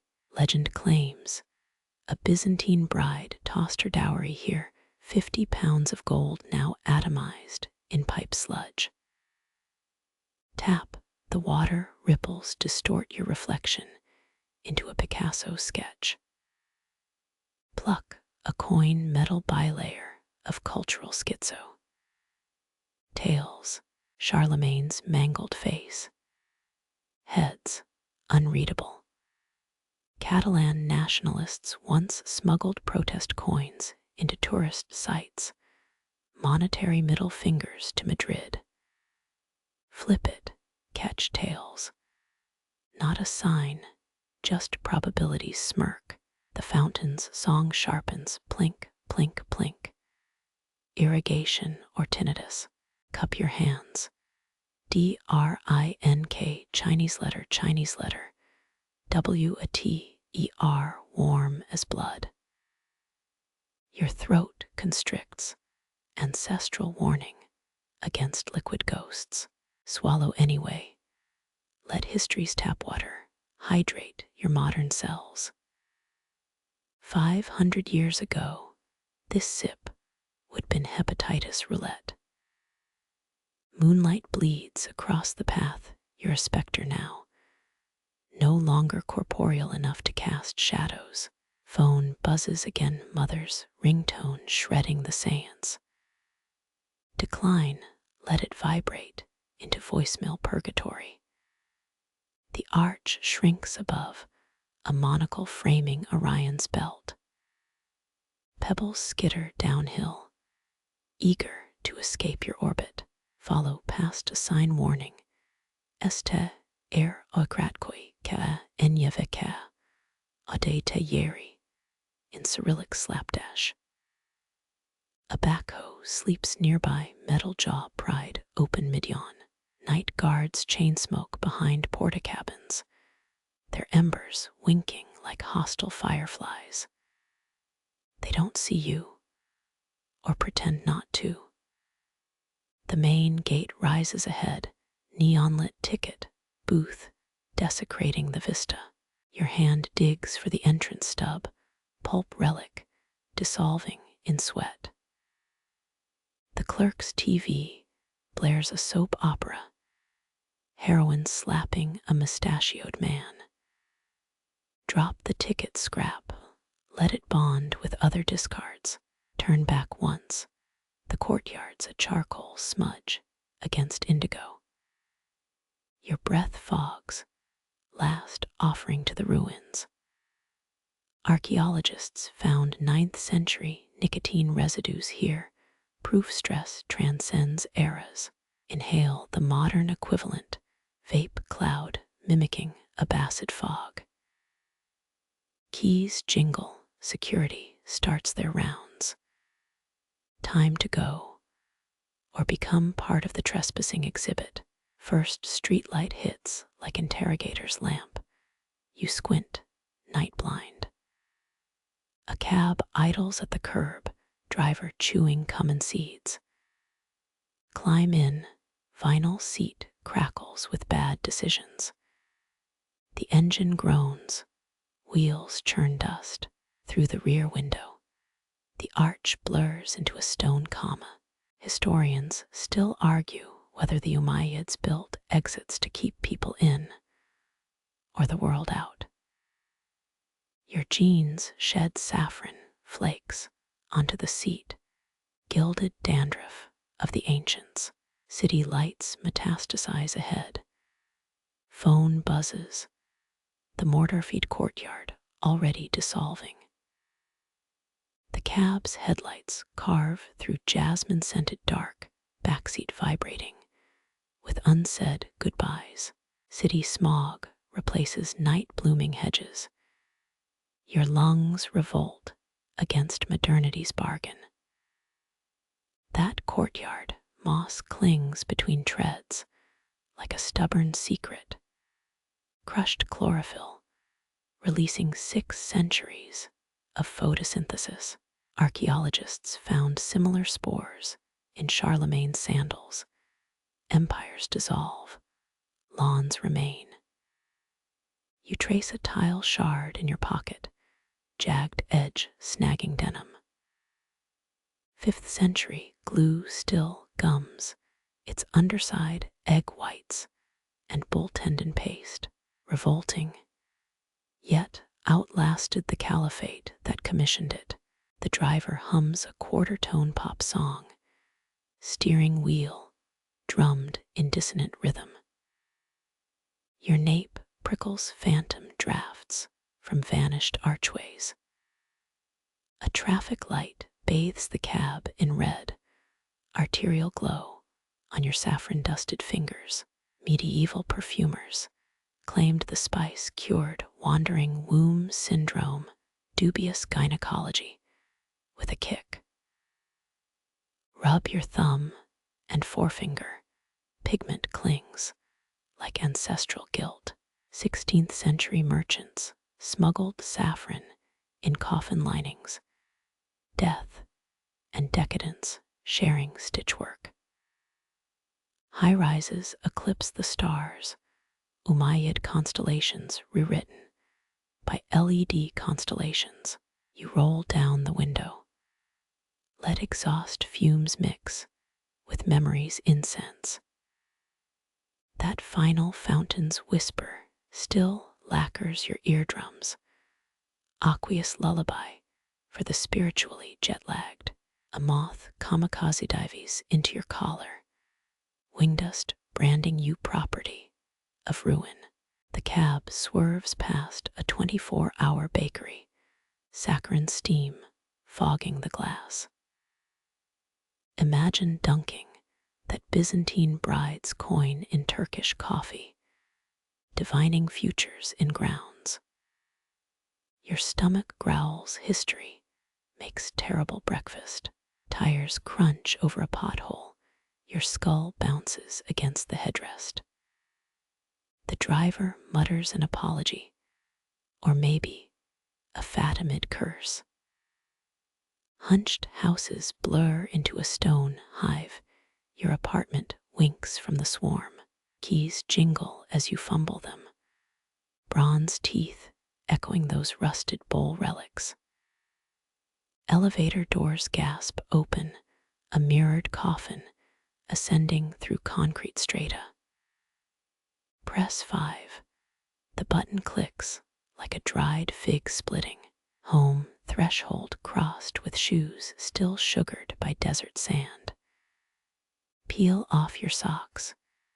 Gritty tribute sifts onto laminate flooring. Ottoman poets wrote odes to toe jam, maybe they'd approve. Shower steam erases the courtyard's patina, down the drain with caliphal dead skin. But wait, your right earlobe itches. Probe it. A minuscule mosaic fragment nestles there, cerulean glass from a smashed celestial map, now hitching a ride in your cartilage. Leave it. Let the artifact colonize your biology. Fridge light burns like a monastic scribe's lamp. You chug orange juice straight from the carton. Sticky trails down your chin. Amateur hour at the oasis. Collapse onto the couch, fabric sighs, with the resignation of 10,000 siestas. Phone charger coils like a brass cobra strike distance to your ankle. Plug it in, screen resurrection begins. Notifications swarm, voicemails from the living. Delete all, preserve the ruins' delicate ecosystem in your skull. Moonlight claws through blinds. Same silver that polished courtyard tiles for dynasties. Your ceiling cracks form an intriguingly heretical constellation. Connect the dots. Heresy and drywall. Dawn bleeds at the edges of your awareness. The city's buried, a live pulse quickens. Historians still argue whether the courtyard's crescent moon pool cured sterility or just reflected sky ambition. Your eyelids droop. The final fountains plink. Plink. Plink syncs with your sluggish pulse. Sleep comes not a surrender, a smuggling operation. Dreams unspool. Stone adjusts its vertebrae. Fountains cough up their stolen coins. Your sofa grows roots. In the courtyard of your skull, the archway whispers a postscript. You grind its vowels like cumin seeds. Exhale gilded dust onto the pillow. Morning will claim you soon, humid and squeaky-wheeled. For now, let the cab's final creak. The tile shards whisper. The moth's wing lodged in your hair conspire. They stitch the ruins into your capillaries. Quiet integration of old and older. Alarm clocks are secular at hand, but you've got 9 minutes. Drift deeper, columns rise from carpet fibers. A lizard tail regrows in the fruit bowl. The espresso machine gurgles like a satisfied aquifer. Carry the courtyard soft, carry it quiet. The cab's vinyl upholstery breathes beneath you, its sighs weaving with the night's lingering murmurs. Your fingertips graze the tile shard, its edges softened by denim and time. Moonlight pools on the laminate floor, ancestral sand mingling with modern dust. Even the fridge's hum feels rhythmic now, a mechanical lullaby for weary bones. You sink deeper into the couch, its cushions cradling centuries of exhaustion. That mosaic fragment in your ear pulses faintly. A sapphire speck humming forgotten hymns. Shadows stretch across the ceiling, their shapes borrowing from crumbled archways. Let them blur. Let the lines between then and now dissolve. The espresso machine's gurgle grows distant, replaced by phantom fountain songs. Your breath sinks with their cadence, slow waves lapping a marble shore. Dawn tiptoes at the window's edge, hesitant to shatter the spell. Sleep wraps you in linen-thin layers, each dream a palimpsest of stone and starlight. Columns sway like drowsy sentinels. Roots curl through your ribcage. Water chuckles over obedient coins. You float between layers, smuggler of echoes, keeper of quiet rebellions. Morning lingers beyond the blinds, its alarms muffled by layers of dust and dew. 9 minutes stretch into soft infinity. Time bends like a reed flute's note. The courtyard settles into your joints, its whispers dormant but never gone. Drift, drift, let the ruins nest.